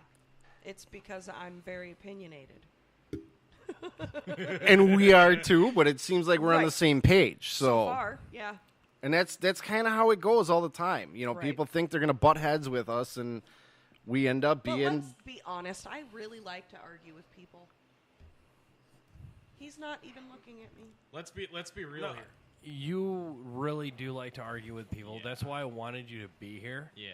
But I don't have anything to argue. We knew what we were getting into. Gary informed us there's going to be some hard Are questions. we asking a member of my show to let's be honest? Oh, he called you a She gave you the lesbian. stank look. No. I don't know why. I just had the vision from Kingpin. Munson? Your rent is due. There's something about fucking good sex that makes you want to shit. Guys, research that, Google that, GIF that. I don't care. Classic movie, awesome. Classic movie, awesome, I've as got a Johnny said. I milked the cow. It took me a while, but finally got her producing. We don't have a cow. We have a bull. So I've got a comparison I need to make right now.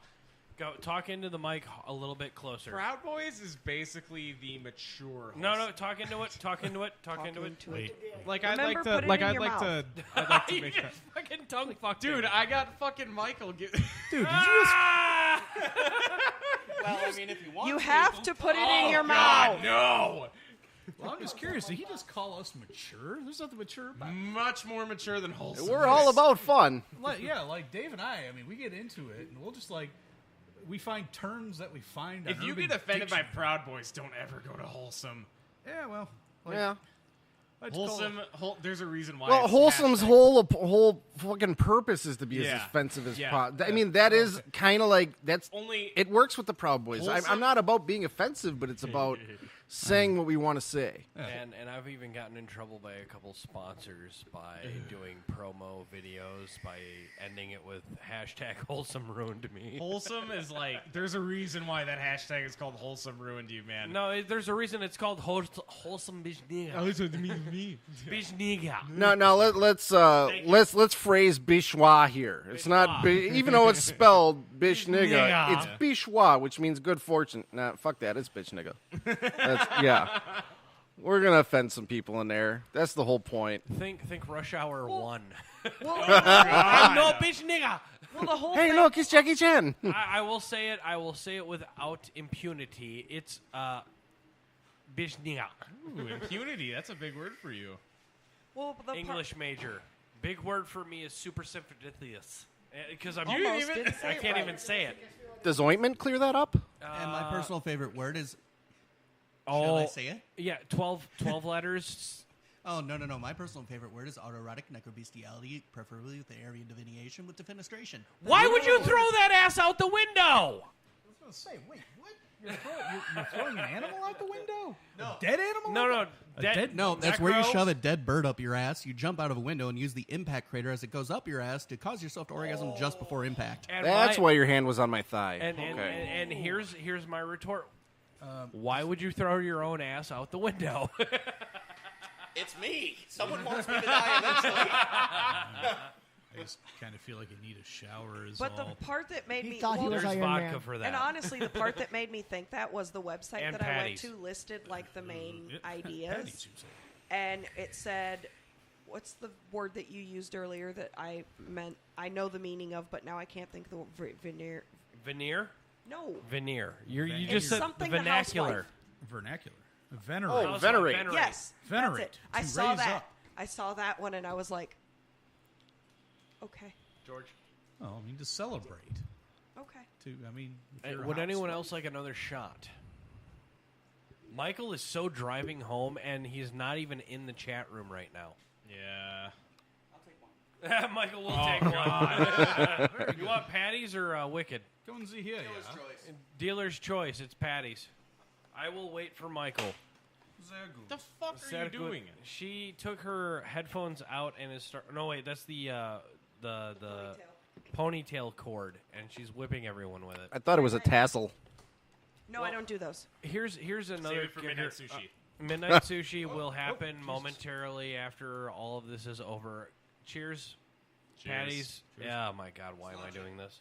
Slancha. Cilantro. I used to play rugby Salud. in my early 20s, and every time Bullshit. you took it, yep. Whiskey come out. Seriously, lacrosse? Want to go play No. rugby right now? Where at? Oconomowoc, just a little outside type thing. I know where Oconomowoc is. Griffins. We're sponsored by rookies. One of my favorite stalkers lives in Oconomowoc. You have a stalker? I have quite a few. Well, no, I really does have a few. I don't So know. one thing. One's a bartender. She'll be in Janesville tomorrow. I don't have a stalker. I'm stalking a stalker. I don't have a stalker. You want to bet? It's kind of like a fourth wall break. You want to want bet? those people to He's call me listening out or right now. anything, I right? don't have a stalker. Okay. Yes, he's, you do. Yes, you do. Gremlin. He's one of our sponsors. What up, Gary? Nighty night. Keep that butthole tight. I was just gonna, Hashtag wholesome ruined me. If you don't want to, Try being in this forum and walking into Walmart and keeping a straight face. It If just you don't doesn't wanna- happen. Dude, how many? Oh, Johnny, I'll get you in a second. How many Walmartians does it take to screw in a light bulb? How many? How many? None, because they go to customer service for it. As a former employee of Walmart, no. Talk into it. As a former employee of Walmart, I can definitely attest to that. Hey, real quick, man. I know we were ripping on Dave being Greek earlier. I've had this joke locked up. Can I go ahead and get it out of my system? Yeah. Oh, he's a greasy goat fucker. Go ahead. Hey, how do they separate the men from the boys in Greece? With a crowbar. Hey, I like my bathhouses. Oh my God! If Kenny the midget was here, I'm for real gonna build one day. Swear to if God. Kenny the midget was here, That was pretty good. If Kenny, all I can say, if Kenny the midget was here, that would have been perfect. He would have been. That's how they do it in Arkansas too. That's how they do it in my church. Whoa! Back up! I gotta hate. Wow. I was just gonna say if you don't want Okay, this ain't midnight sushi. I can go, Michael. I was just gonna say if you don't want a gut, take it in the butt. Yeah, well. Don't be a dummy. Come on her tummy. That's the life motto to live by. Oh shit, man! We playing tummy sticks already? All right, truffle butter incoming. Now, one thing I want to ask is, want to make you all Portuguese breakfast. Okay, we broke him. Okay, no. The grumpy lawn gnome. The grumpy lawn gnome got me. Oh shit! Wow. What? I'm not a stalker. I actually like her. Oh. Yes. Drink up, honey. You're gonna get raped. Getting some dick tonight. You're gonna get some Christian Mingles dick.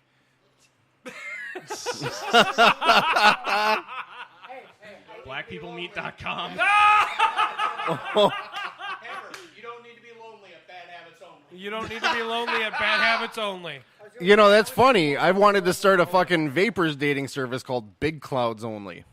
BandHabitsNetwork.com. What? What the shit? What in the ass? What in the ass? You made what? All right. So go. 26,650. Come on. Shut up. Oh, dude, double stack. I'm so with a some 12, 90-10. I'm so a 12, 250 and a half. All right. Now here we go. All right. This is a question that's been burning in me since the show started. You should get an ointment for that. Now, yeah, I know there's an ointment. I'm not into guys, man. No. Okay. Ding, ding, ding. All right. Now the question I need to ask is, what is the initiation process to Proud Boys? Well, it's a 3-step one. We know that because I remember seeing it on your. There's actually four different steps. Yeah, I was going to say, isn't there like 4 or 5? There's 4 different steps. The first step is a declaration. Okay. All right. It's a declaration that you are a proud Western chauvinist and you refuse to apologize for creating the modern Western world. But I implore you to look up the actual definition of here. chauvinist. Chauvinist?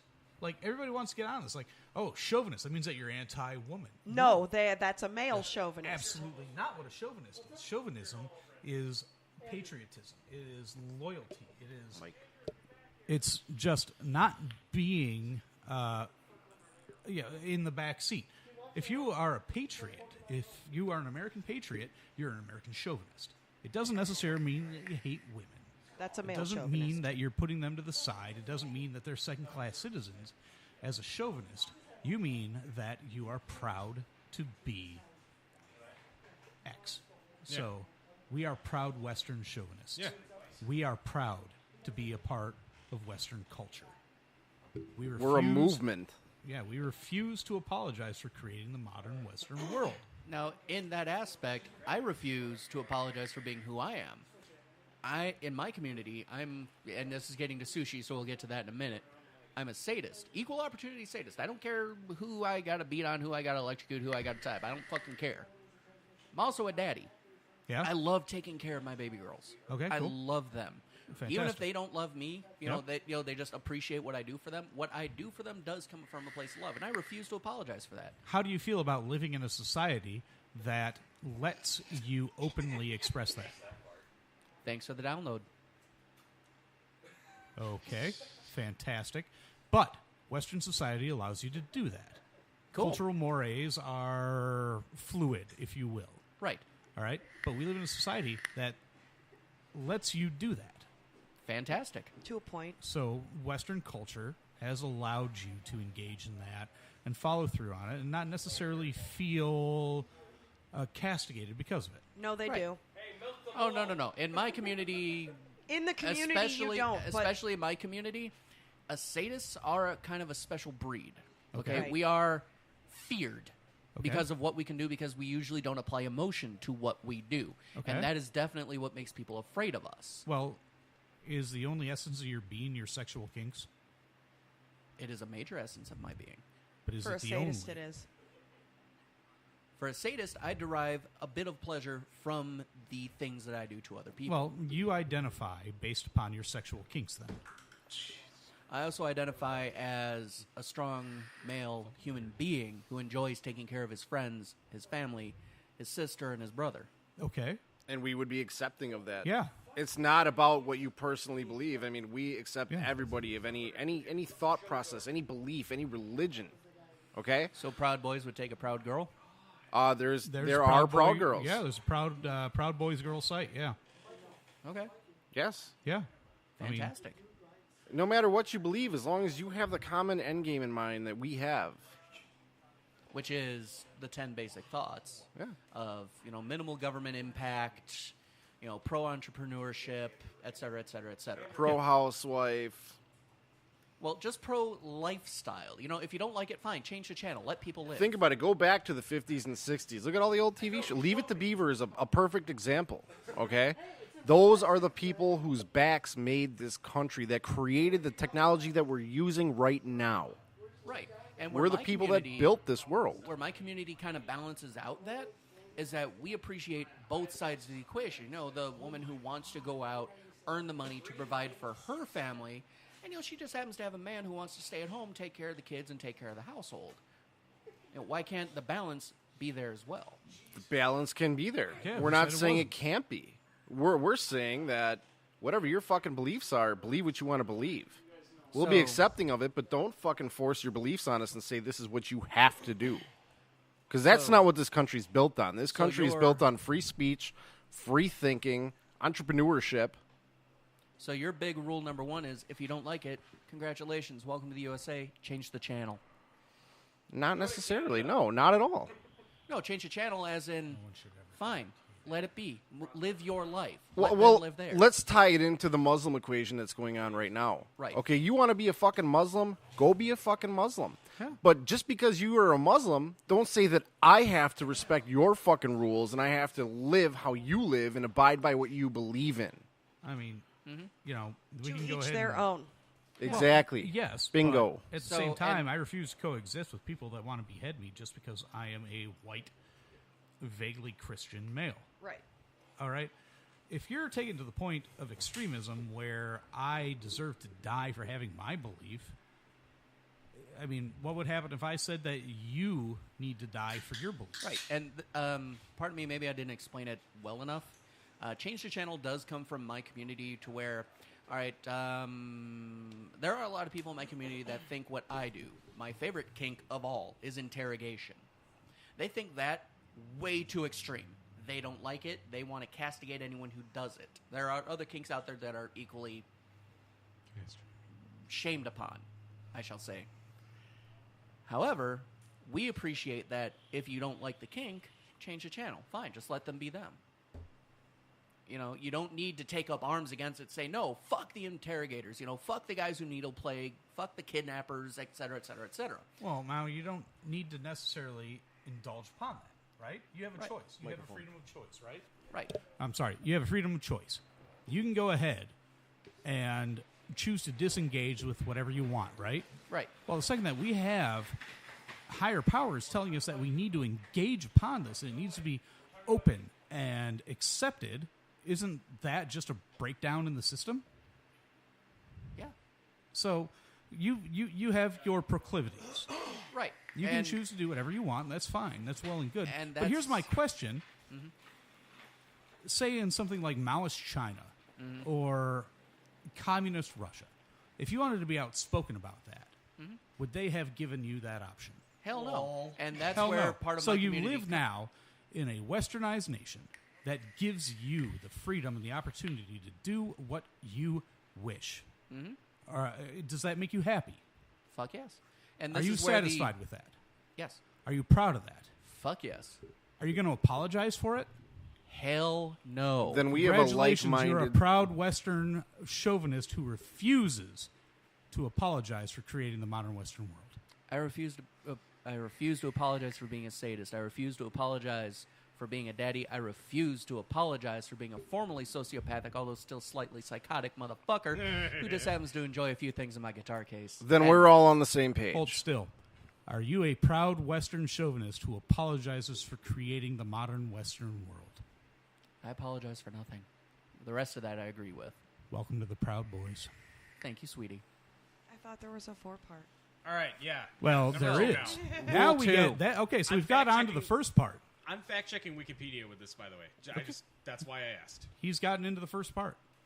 Like, he posts that video in the vetting page, he'd probably pass. Now we got the second. That's getting, this is kind of where things get a little bit weird. That's the serial test. Yeah. Yeah. Oh, it's good. Like Dave and I. I remember jumping Dave in. Dave helped me jump in. It's the serial. You got to get jumped? Define jump. Well, jump not as it's not necessarily as bad as like jumping into a gang. Mm-hmm. But in order to become a second-degree Proud Boy, you receive a light-hearted but thorough pounding from fellow Proud Boys. In which case, during that time, you need to list off 5 cereals. And 5 cereals? 5 cereals, 5 breakfast cereals. Now, my thought process on this is you are under mental duress. Okay, there are thousands of different types of cereals out there. Now, say you are put into a situation where you're at a protest and you've got guys that are coming in and pounding guys coming at you. You need to be able to think clearly. So when you have guys that are taking your attention away, you have to on the fly pick 5 out of 1,000 different things. Okay, that's kind of how it is. Now let me explain to you a little bit about my personal background. And it was beliefs that were passed down to me by my mentor and that I've passed down to one of my apprentices because I had to dismiss another one because he was a dumbass.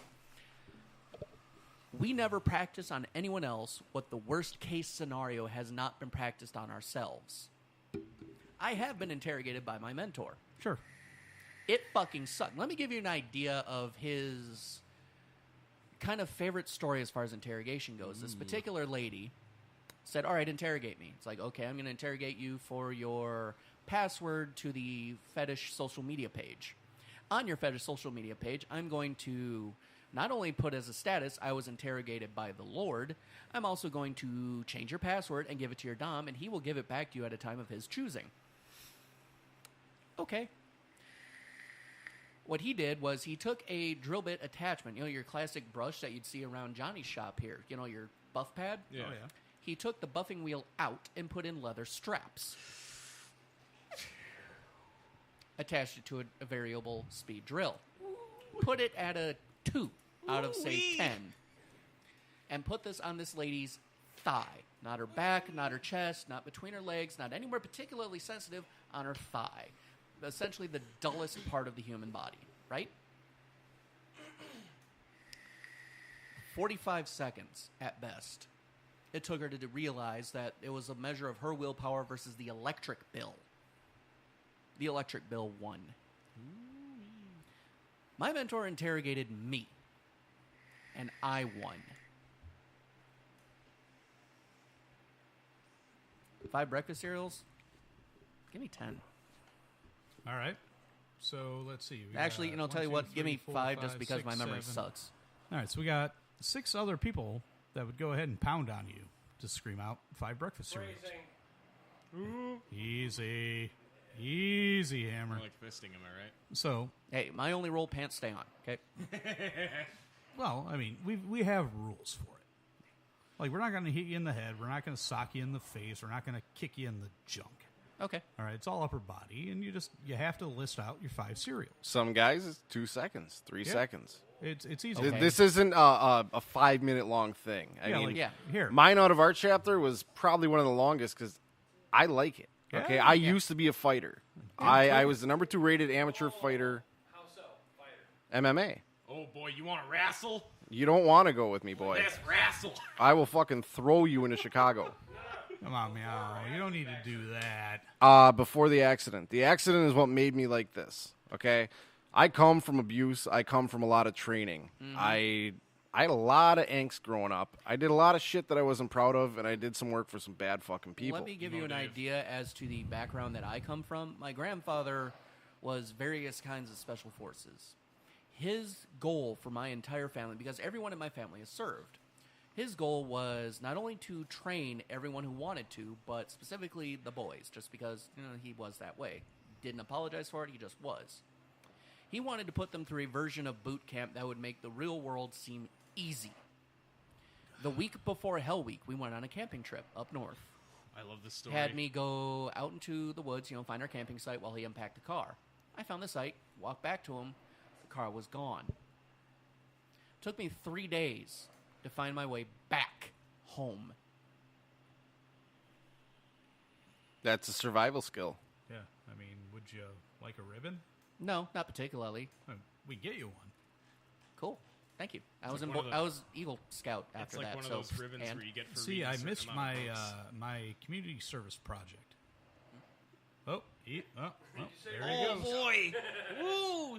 Apparently, he just got a white ribbon. Well, you know about the hardest part about having sex in a sleeping bag? It's hot, it's sweaty, and you can't get your Scoutmaster's hand off your mouth.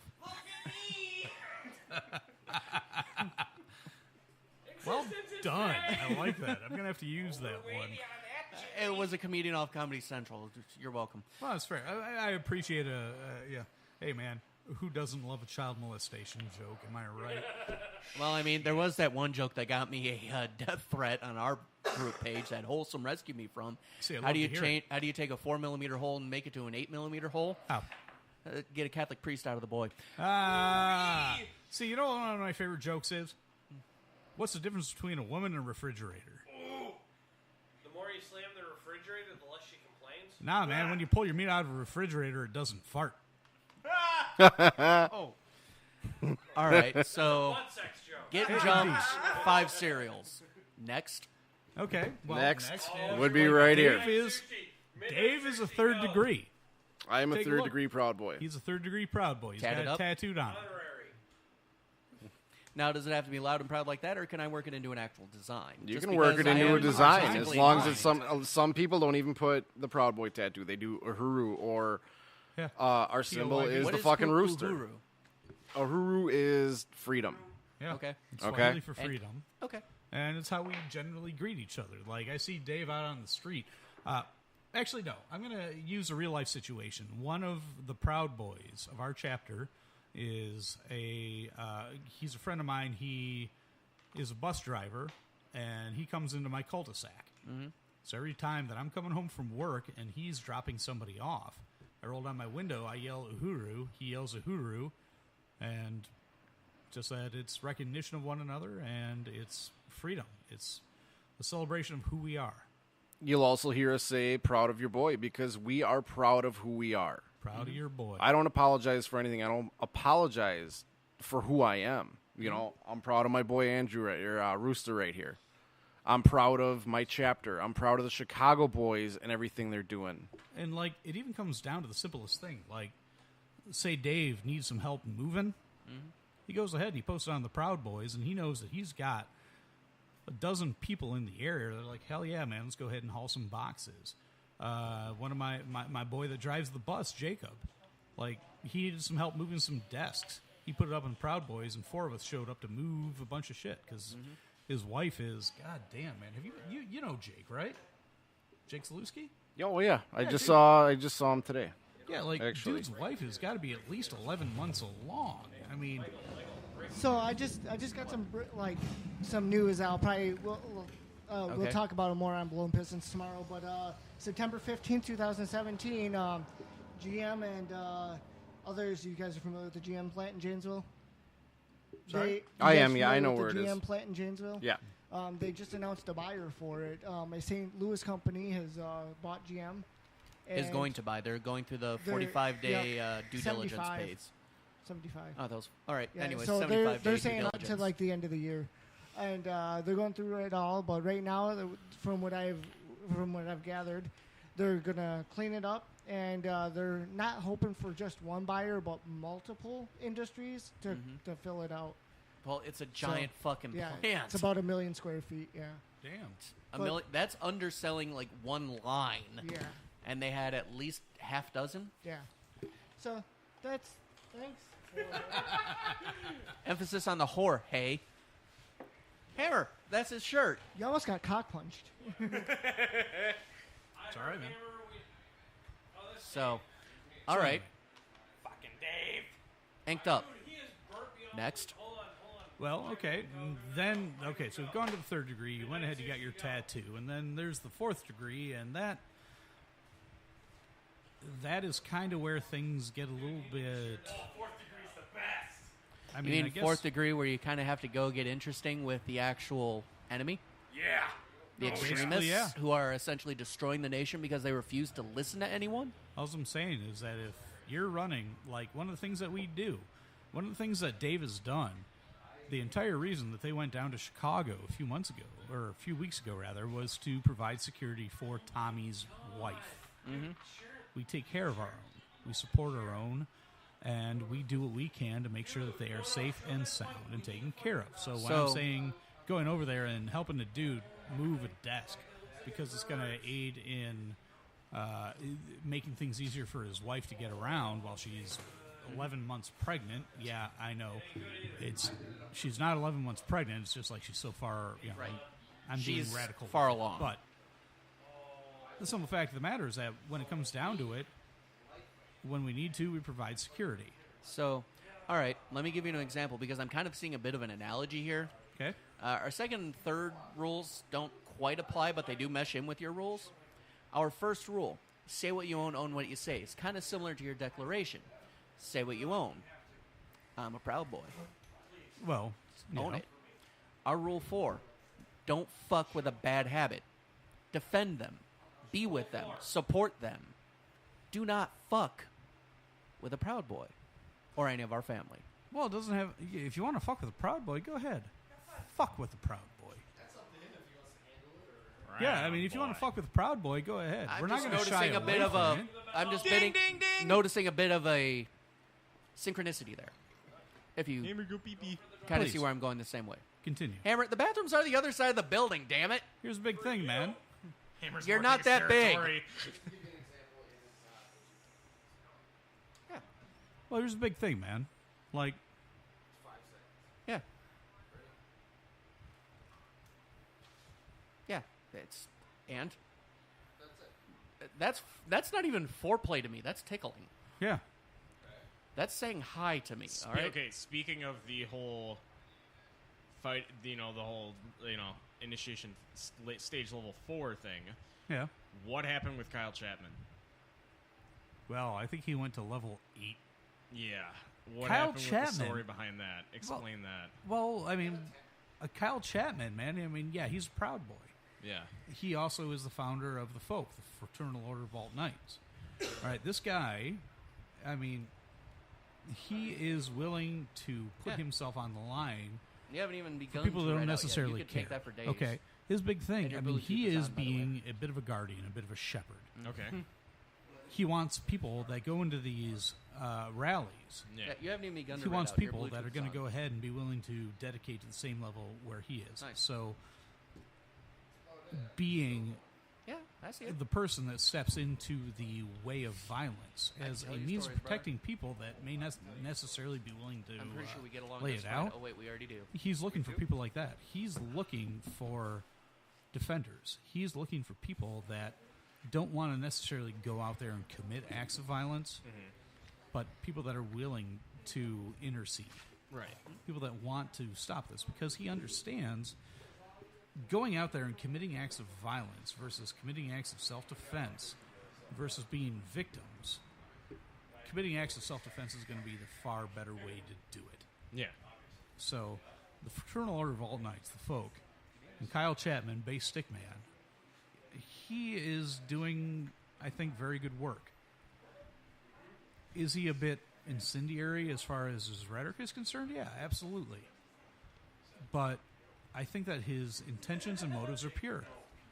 You may not necessarily agree with it, but he's going to stick to his guns and realize that just because you show up at a political rally with a different point of view, that doesn't mean that you need to be a victim of violence.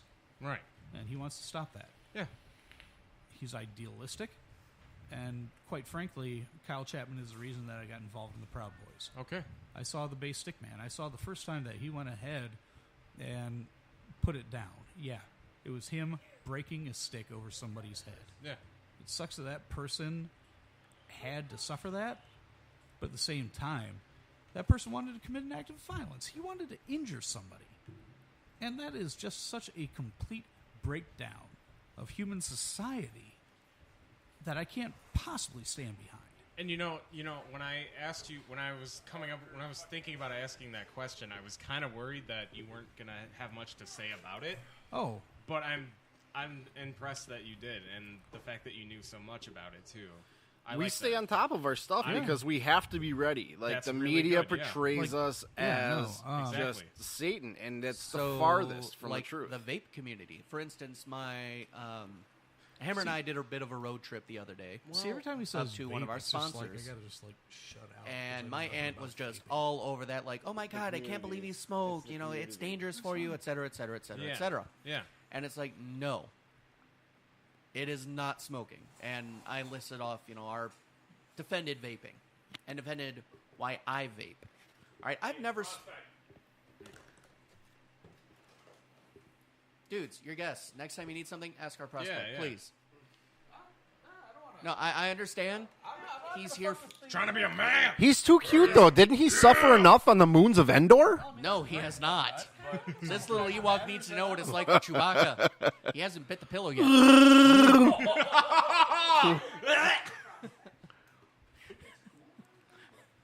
So that's how they get that sound. Stand on the mic. Stand on the mic.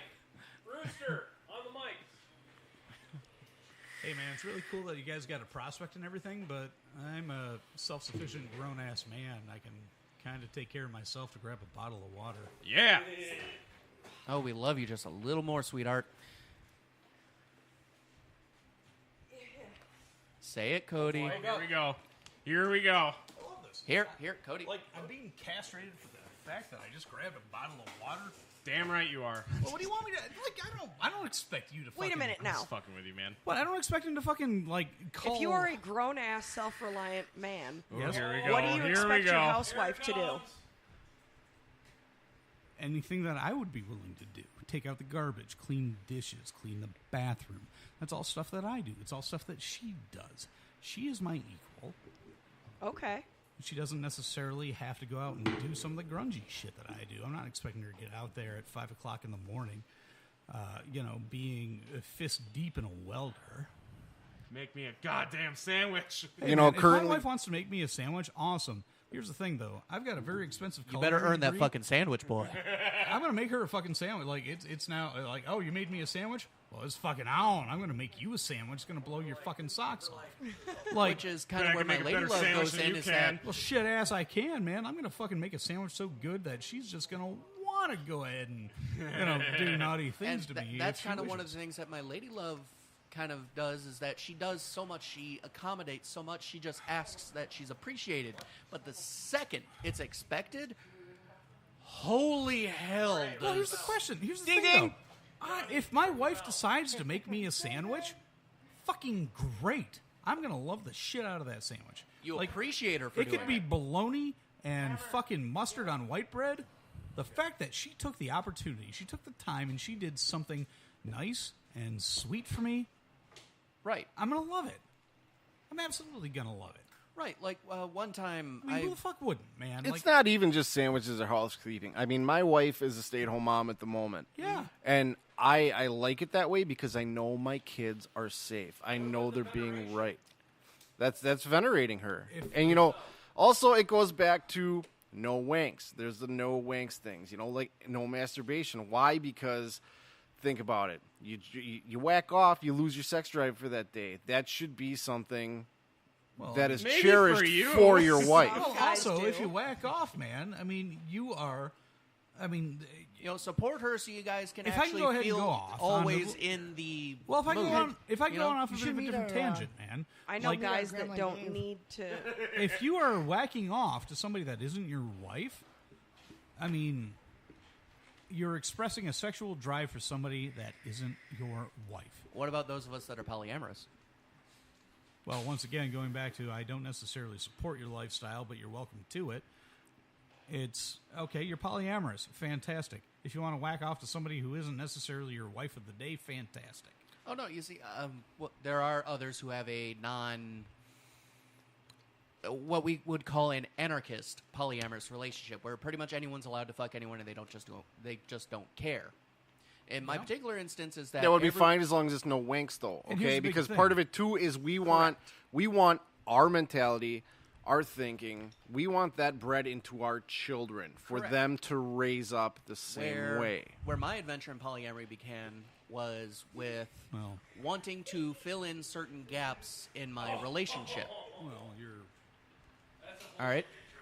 It was... What do you do? All right, I was working... I was a chef.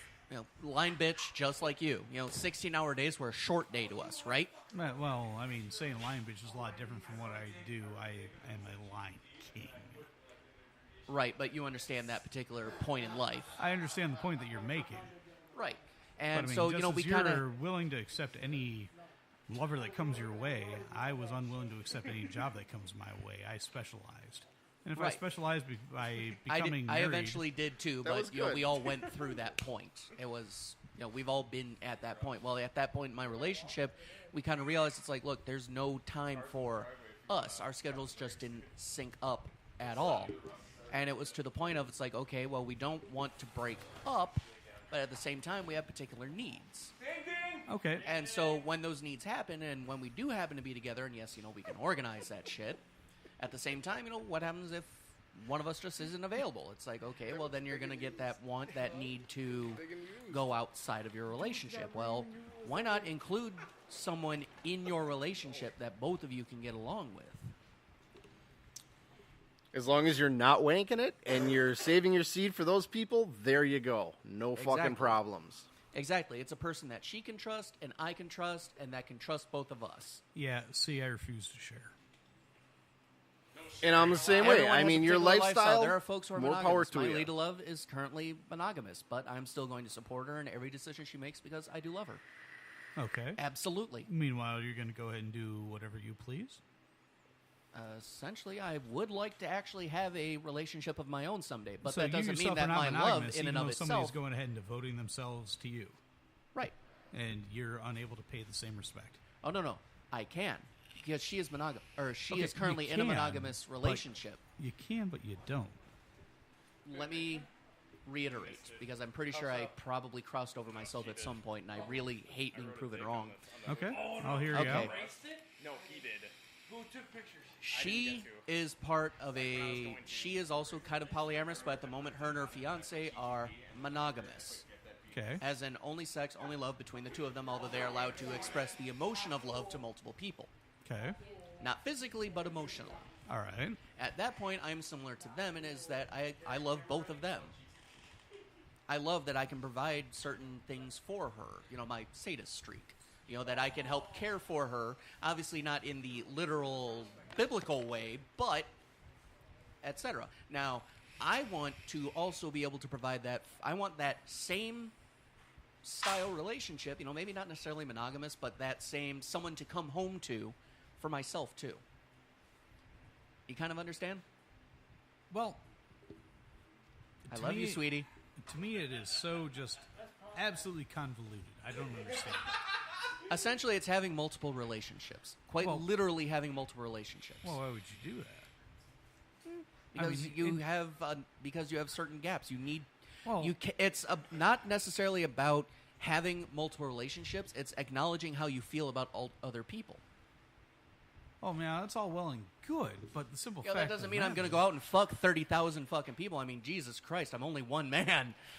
And well, you're not fantastic. and that, and wholly honest, I'm not that attractive. Well, I mean, granted, my beard gets touched a lot, but I don't.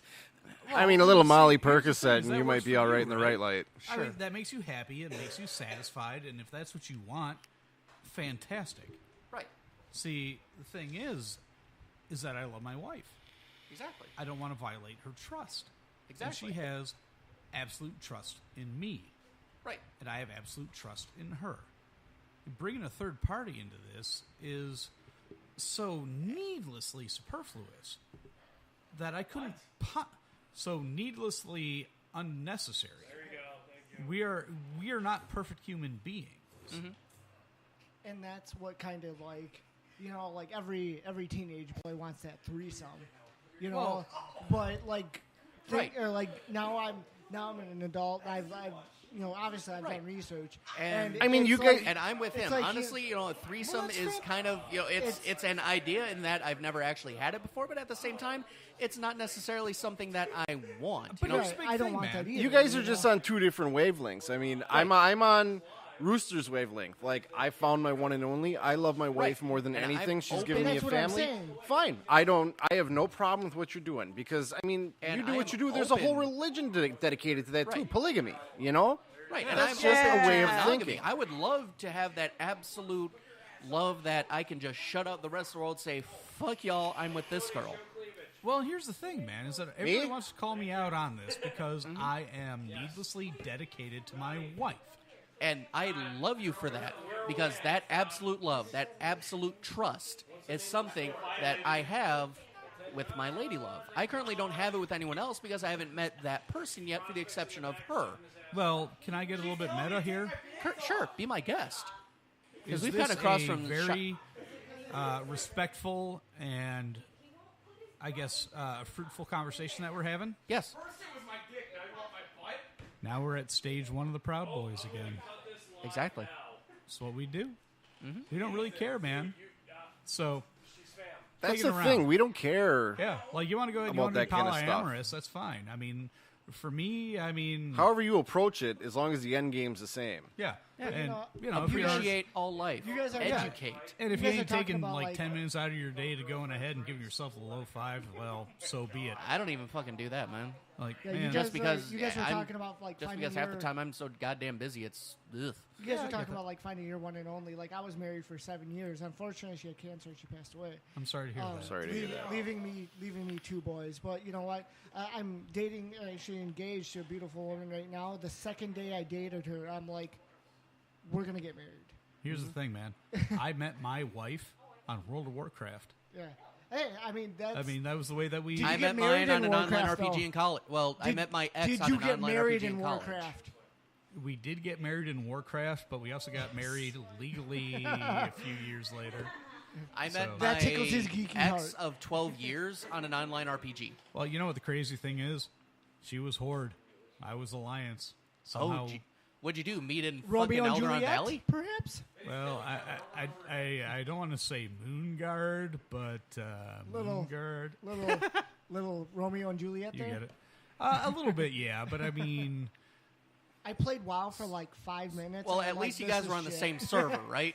we got on the same server. She just happened to choose Alliance, and she called me out, and we. I went respect ahead you and- more for being Horde. Thank you.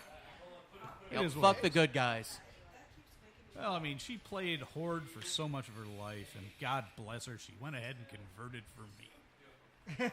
I love That's her. weird. Yeah. Like I said, you know, I dated my fiance for like the second day. I was all like, "We're gonna get married," because we clicked that. You hard. made that connection. Yeah, we just meshed. Our gears meshed like perfectly. Sure. It was a really good engine and transmission there. Sure. I mean, and that's fucking fantastic, man. You just can't stop, can you? I mean, and here's my question, man. Would you ever do anything to is Thomas, disparage man? that sort of relationship? No, I mean, there's days where we just lay in bed laughing and cuddling. You know. Oh, yeah. I wouldn't trade that for anything in the world. And My wife, Yeah. she and I, we would often just spend days making just the stupidest jokes with one another. Yeah. We would do just such. Have you seen the Bert Kreischer new comedy Which special? one? Bert Kreischer's new comedy special. No, I haven't.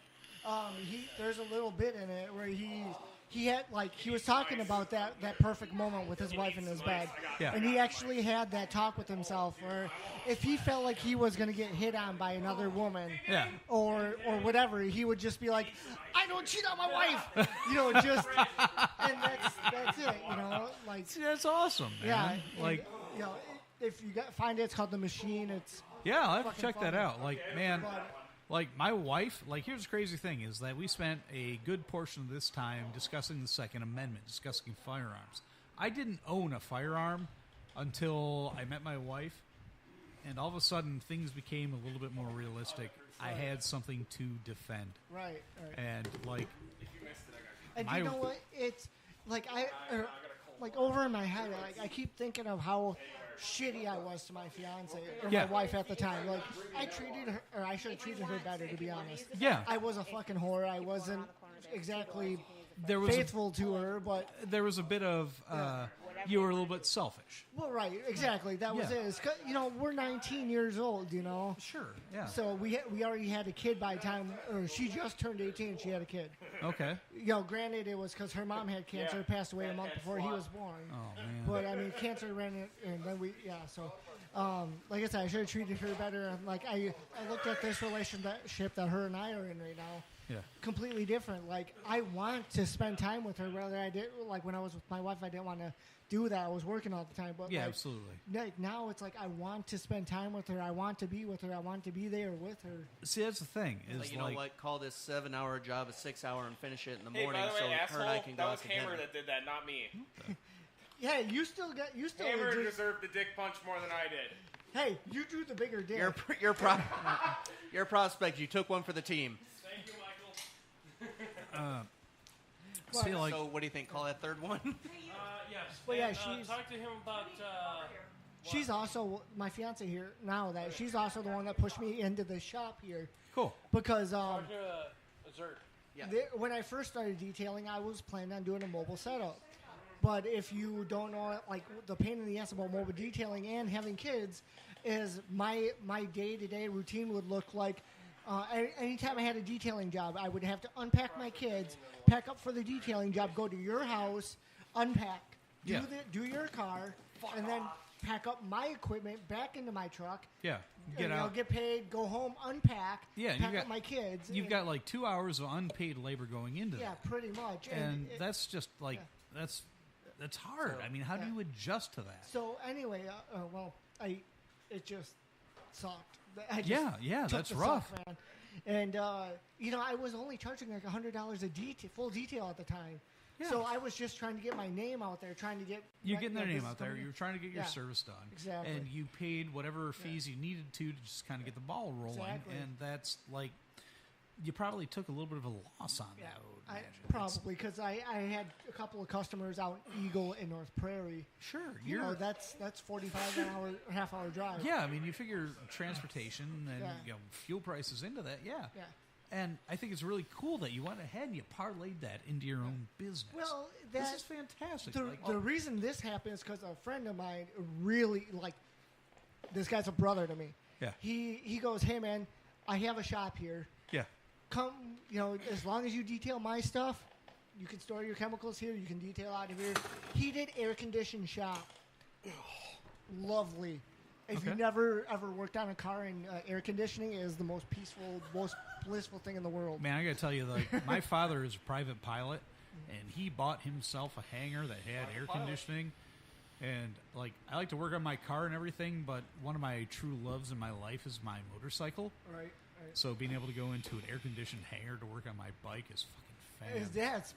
That's it's especially entrepreneurship. Yeah. Not to steal from Johnny's thunder from busting his ass off to get his own auto detailer. Yeah. My personal company, Geek Daddy Solutions. Okay. All right. Essentially, I do end-user IT support. Okay. It started because I built a website for one of the shows here on Bad Habits Network. Okay, and then I got asked by our president, our CEO, Hammer, to build one for the network. Yeah. And then I got asked to build one for one of our sponsors, and then another sponsor, and then another sponsor. See, that's awesome. You took that and you relayed that into a business that was productive, right? Right. And here's the really great part about it is I initially wanted to run my own IT department. Yeah. When I went into college, it was here in our lovely in the host city that we're in, UW Whitewater, and I wanted to run my own IT department. Management computer systems was the major. Yeah. It's an actual 5-year course, not your standard 4-year. It's a 5-year fucking course. Yeah, I get it. It sucks. You're a super senior if you're lucky. Hey, man, 2 years culinary with a bachelor's in marketing. Yeah, I get it. Right, and I 5 understand that years of because bullshit. after the first year, I was so bored with the math because it was so goddamn easy. Yeah. Math to me at that point had completely lost its beauty to me because it was so. My first semester finals, I hacked the teacher's computer in front of the class. Okay. Yeah, you were fucking running at that point. Yeah. The teacher, they went ahead and they applied to what was on the syllabus, but the nuances became so much that they were completely lost on what was going on. Right. So at that point, I did change to culinary arts, and Really, you did culinary arts? Yes, I did. I was a chef for 10 years. 10 years. Where at? I was all over the place. I was at Fusion 5. I was up in Madison at Pruitt's. Anything in the Milwaukee area? No. Okay. So we're not going to run in the same circle. Yeah, I was in South Central Wisconsin. Janesville, Okay. Madison, Beloit. Okay, that's fine. That's all right. fantastic. One shop in Edgerton and one shop in Evansville, but that's Well, about I it. did have a buddy that was out in the Madison area. He worked for the Dane. I was there for about a month, and Okay. I had a disagreement with another chef, and I wound up walking away. Okay. Well, fantastic. He was kind of like he was a line cook. Yeah. He was a very proficient line cook, and I hired him at several different restaurants that I worked at. But yeah, he was a line cook. Yeah. Anyway. But anyways, I left my dream career. You know, I gotta say, I absolutely love how this is completely broken down to just a conversation between Right. the three of us. I left my dream rotating career, dais. went to culinary arts, which is a passion of mine. I love cooking for other people. It kind of fits into that daddy aspect of providing for others. Well, see, here's the But thing. now is that, like, I I brought actually up, wound up going back to my dream career of running my own IT business. Well, here's the crazy thing, man. Like I talked about the USCCA, the United States Concealed Carry Association. I was the big head bastard of all that, like Tim Schmidt. I was his private chef for about a month, and it was really weird because at the time I didn't know anything about firearms and everything, so it was just kind of a fortuitous circumstance that I was under. But right, I respect the fact that you went ahead and you went culinary arts. That's something that we share, and I think that's awesome, man. Bunch of rude, crude, tattooed pyromaniacs with knife fetishes. Shit, man. Mise en place or die, bitch. No shit. How much are those? So, Anyway, where were we? now, I actually had another question towards... What do you charge? Dave. Towards Dave, yeah. Dave, I know this is the Proud Boys show. Yeah. And you are a Proud Boy, so I'm going to give you the floor on this one. I'm actually kind of curious about Zert. Oh, that's more towards me, man. That's him. Okay. Educate me, brother. All right, Zert, the Zombie Eradication Response Team. Mm-hmm. Oh, Well, okay.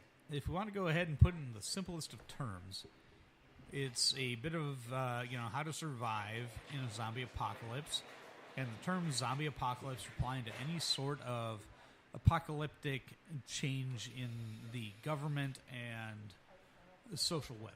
So, when society completely breaks down, how do we function?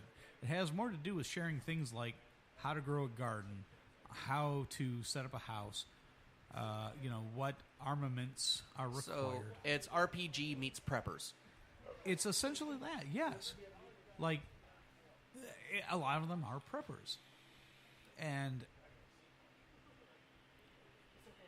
like, I don't want to say a pantomime. Yeah. It's not a pantomime because these people are putting some serious thought into what they're doing. Yeah. They are, if society completely breaks down, how do we survive? And they are providing answers to that question. Mm-hmm. So it's really just a wilderness survival sort of thing. Mm-hmm. Exactly. And I'm actually kind of all for that. I'd See? love to learn more about it. And here's after the thing the show, is, maybe? like, yeah, absolutely. I would be more than happy to bring This you just this in. Michael leaves BHN to join the Proud Boys. Leave? Fuck, why not bring the Proud Boys to BHN? Oh! Now that's an idea we can all get behind. Yeah! It is what You want to support a It small is business? what it is. Well, Well, I mean, you break we're it. all gonna get the shit kicked out of us at the end of this. No shit. Where's our CEO? Hammer. See, I mean, here's the thing, man. Dude, he's had a long pee-pee bell. Wow. Like, I was really expecting this to be like a very dong. Like, we started off on all of this, and it was very 1 second, segmented. sir. 1 second, sir. They kind of, Jorge brought up an interesting point of, this just in, Geek Daddy leaves BHN to join Proud Boys. It's like, no, I would never. If Geek Daddy leaves, Geek Daddy violates every fucking verbal and physical contract Stop it. that he has fucking signed. Meow, we wouldn't expect him to Stop. Instead of that possibility, which would never happen, because BHN is my family. Sure. I got my brother and my sister here in the building just at this moment. And they're the winning instead team. of Muhammad going to the mountain, why not the mountain come to Muhammad? Well, Proud Boys joining BHN. Now, here's the thing. That's 10, by the way, Adam. I went ahead and I ficked 10 into there. I think you owe me $20. Here's the thing, is that if you want to come to us, fantastic. If you want to be a Proud Boy, well, you go to the Wisconsin besides 5 vetting seconds page. and a dirty picture. Let him finish. How do we come to you? All right, we Amazing. have a vetting page. You go ahead and go on Facebook. You look up Proud Boys Southern Wisconsin Vetting, and it'll take you to a page. You come to that page, and you post a video of you yourself saying, I am a proud Western chauvinist who refuses to apologize for creating the modern Western world. We do a quick background search. Dave is, Dave and his buddy Nolan, they're the ones that are in charge of then taking over it. They go ahead, they do a quick background search, and here's the reason behind the search, and we are going to be pretty thorough, because the reason is a lot of the doxing that goes on. One of the biggest Proud Boy pages out there, it's been openly infiltrated by all the complete alt-left, okay, who are taking the members and actually doxing them. All right, so Just for the folks who don't know, doxing meaning taking their personal information, where they work, I mean, even down to their social security numbers, their house, and putting it in the public and labeling them as things that they are not. like our El Jefe, man, our president, he went ahead and he got doxxed, but his entire response to it was, so what? And just like our favorite response to all of our critics and all the folks who want to shut us down and all the folks who decided to take a different direction, thanks for the download. Thanks for listening. Thanks for the download. Have a good day. We are looking right now, and just so people know, we aren't out there looking to get into a fight with protesters. Our focus here in Wisconsin right now is building things in our community. Like I stated before, again, I'm going to give a shout out to our chapter president Eric. I mean, without you, I don't know what the hell we would be. Well, you've done more for me in the short time I've known you than I could ever thank you for. And at the same time, like our Master at Arms, Patrick Z, he and I mean, we're going to go out and, two of the causes that he and I are passionate about is the pro-life movement. And I don't care if these people are necessarily pro-life. We're going to indulge in what we feel is important. So we're going to be working with the 40 Days for Life campaign to provide security for those people, as well as we're not opposed to going out to the River West Food Bank and provide food to the people that need it. We have a lot of charitable outreaches as well. Like, everybody wants to think that the Proud Boys are just some sort of belligerent bunch of proud people that want to go out and be assholes. You guys are not only embracing BHN Rule 1, which is say what you own only. You say you're embracing your own rule, once again, harkening back to ours. No, 4 is don't fuck with a bad habit. Don't fuck with a Proud Boy.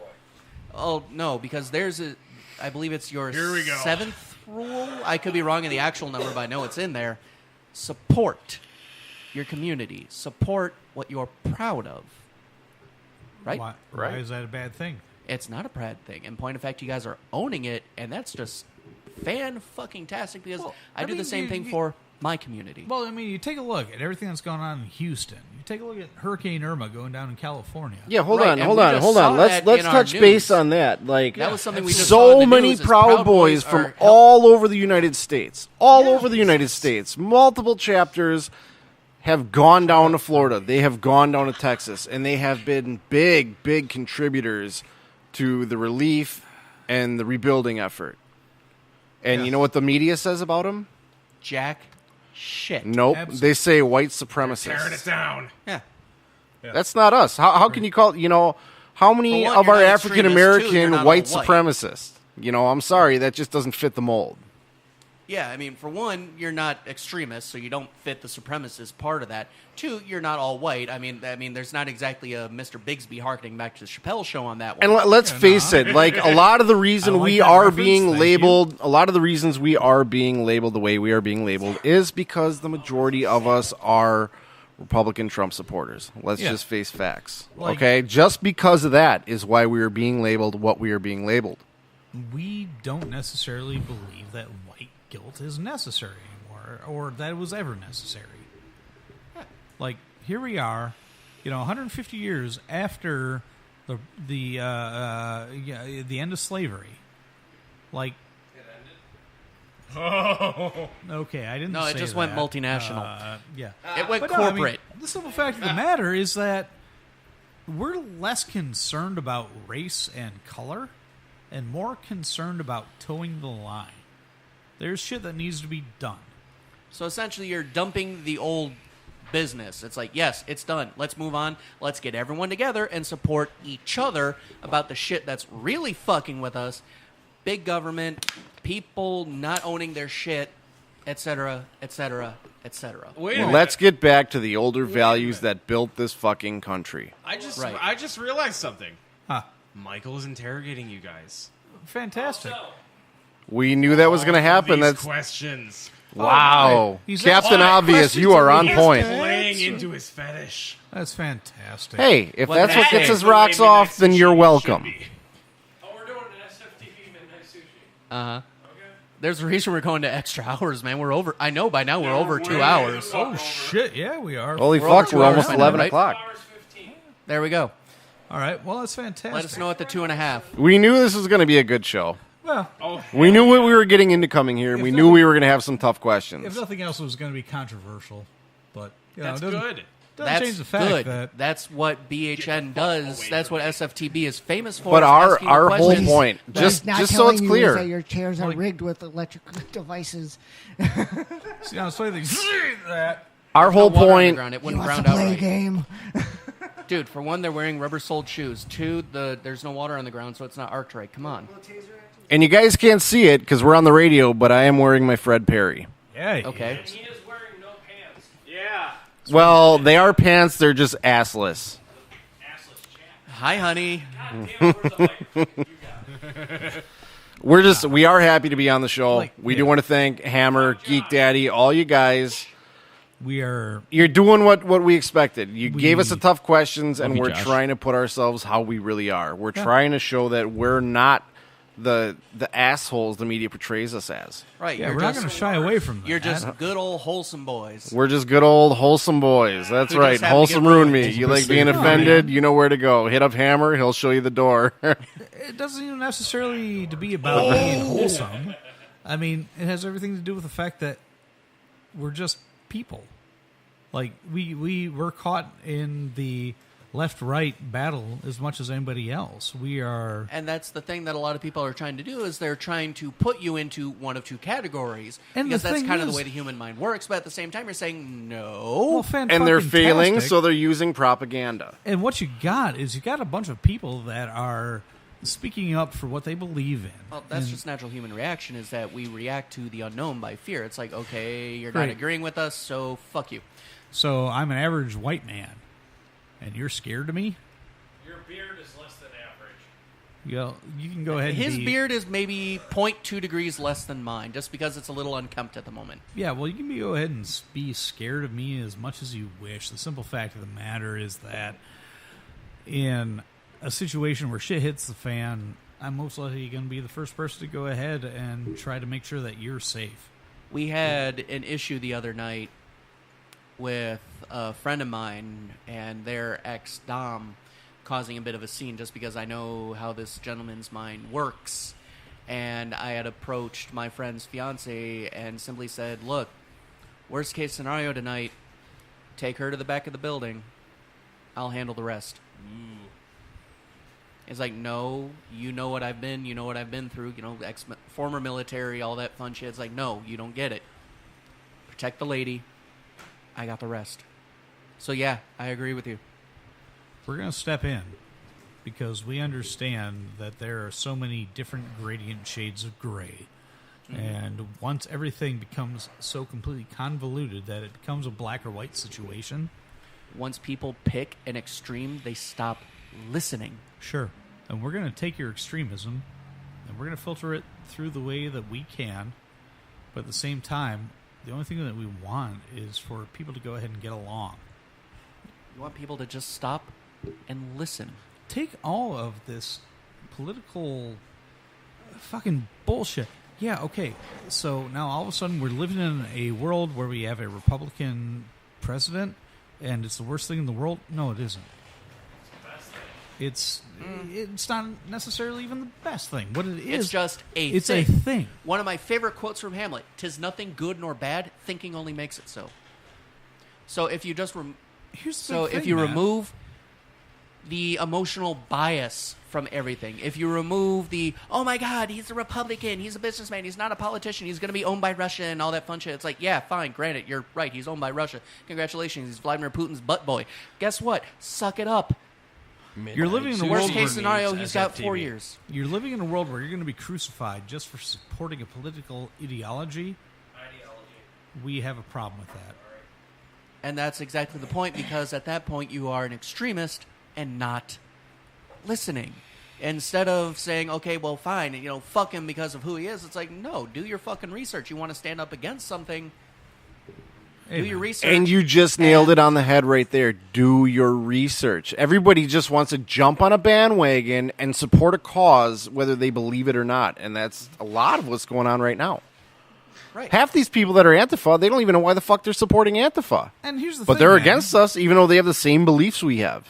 And, well, I mean, they want to call Hey, him, I was pro-sociopath over the narcissist, all right? Yeah, I just saw... Back up. Wholesome. You got to do a debate with that. all I'm saying, man, is if you want to call me out, that's 10! I hit 10! Yeah, that's right! 20 bucks! Hit 10! You want to call me out for being some sort of jackboot. What does that mean? Some sort of just like complete Nazi. Going on a trip to a little Auschwitz. Okay, here's the thing, man, is we want you to be able to properly express your Cunt on a opinions. We want to go ahead and embrace your opinions. We may have a right-leaning spin, but it's only because right now that is not what is in vogue. Mm-hmm. We want you, as a leftist, to be able to express your opinion. You get it? Us, as a rightist, be able to express our opinions. And we want it to be a fucking safe environment to do so, rather than worrying about expressing your opinion and catching a fucking knife to the throat. I put a Jew in a canoe before. So instead of being all politically correct, instead of relying on your fucking safe space and, no, I need everyone around me to agree with me, you know what? Be a fucking proud adult.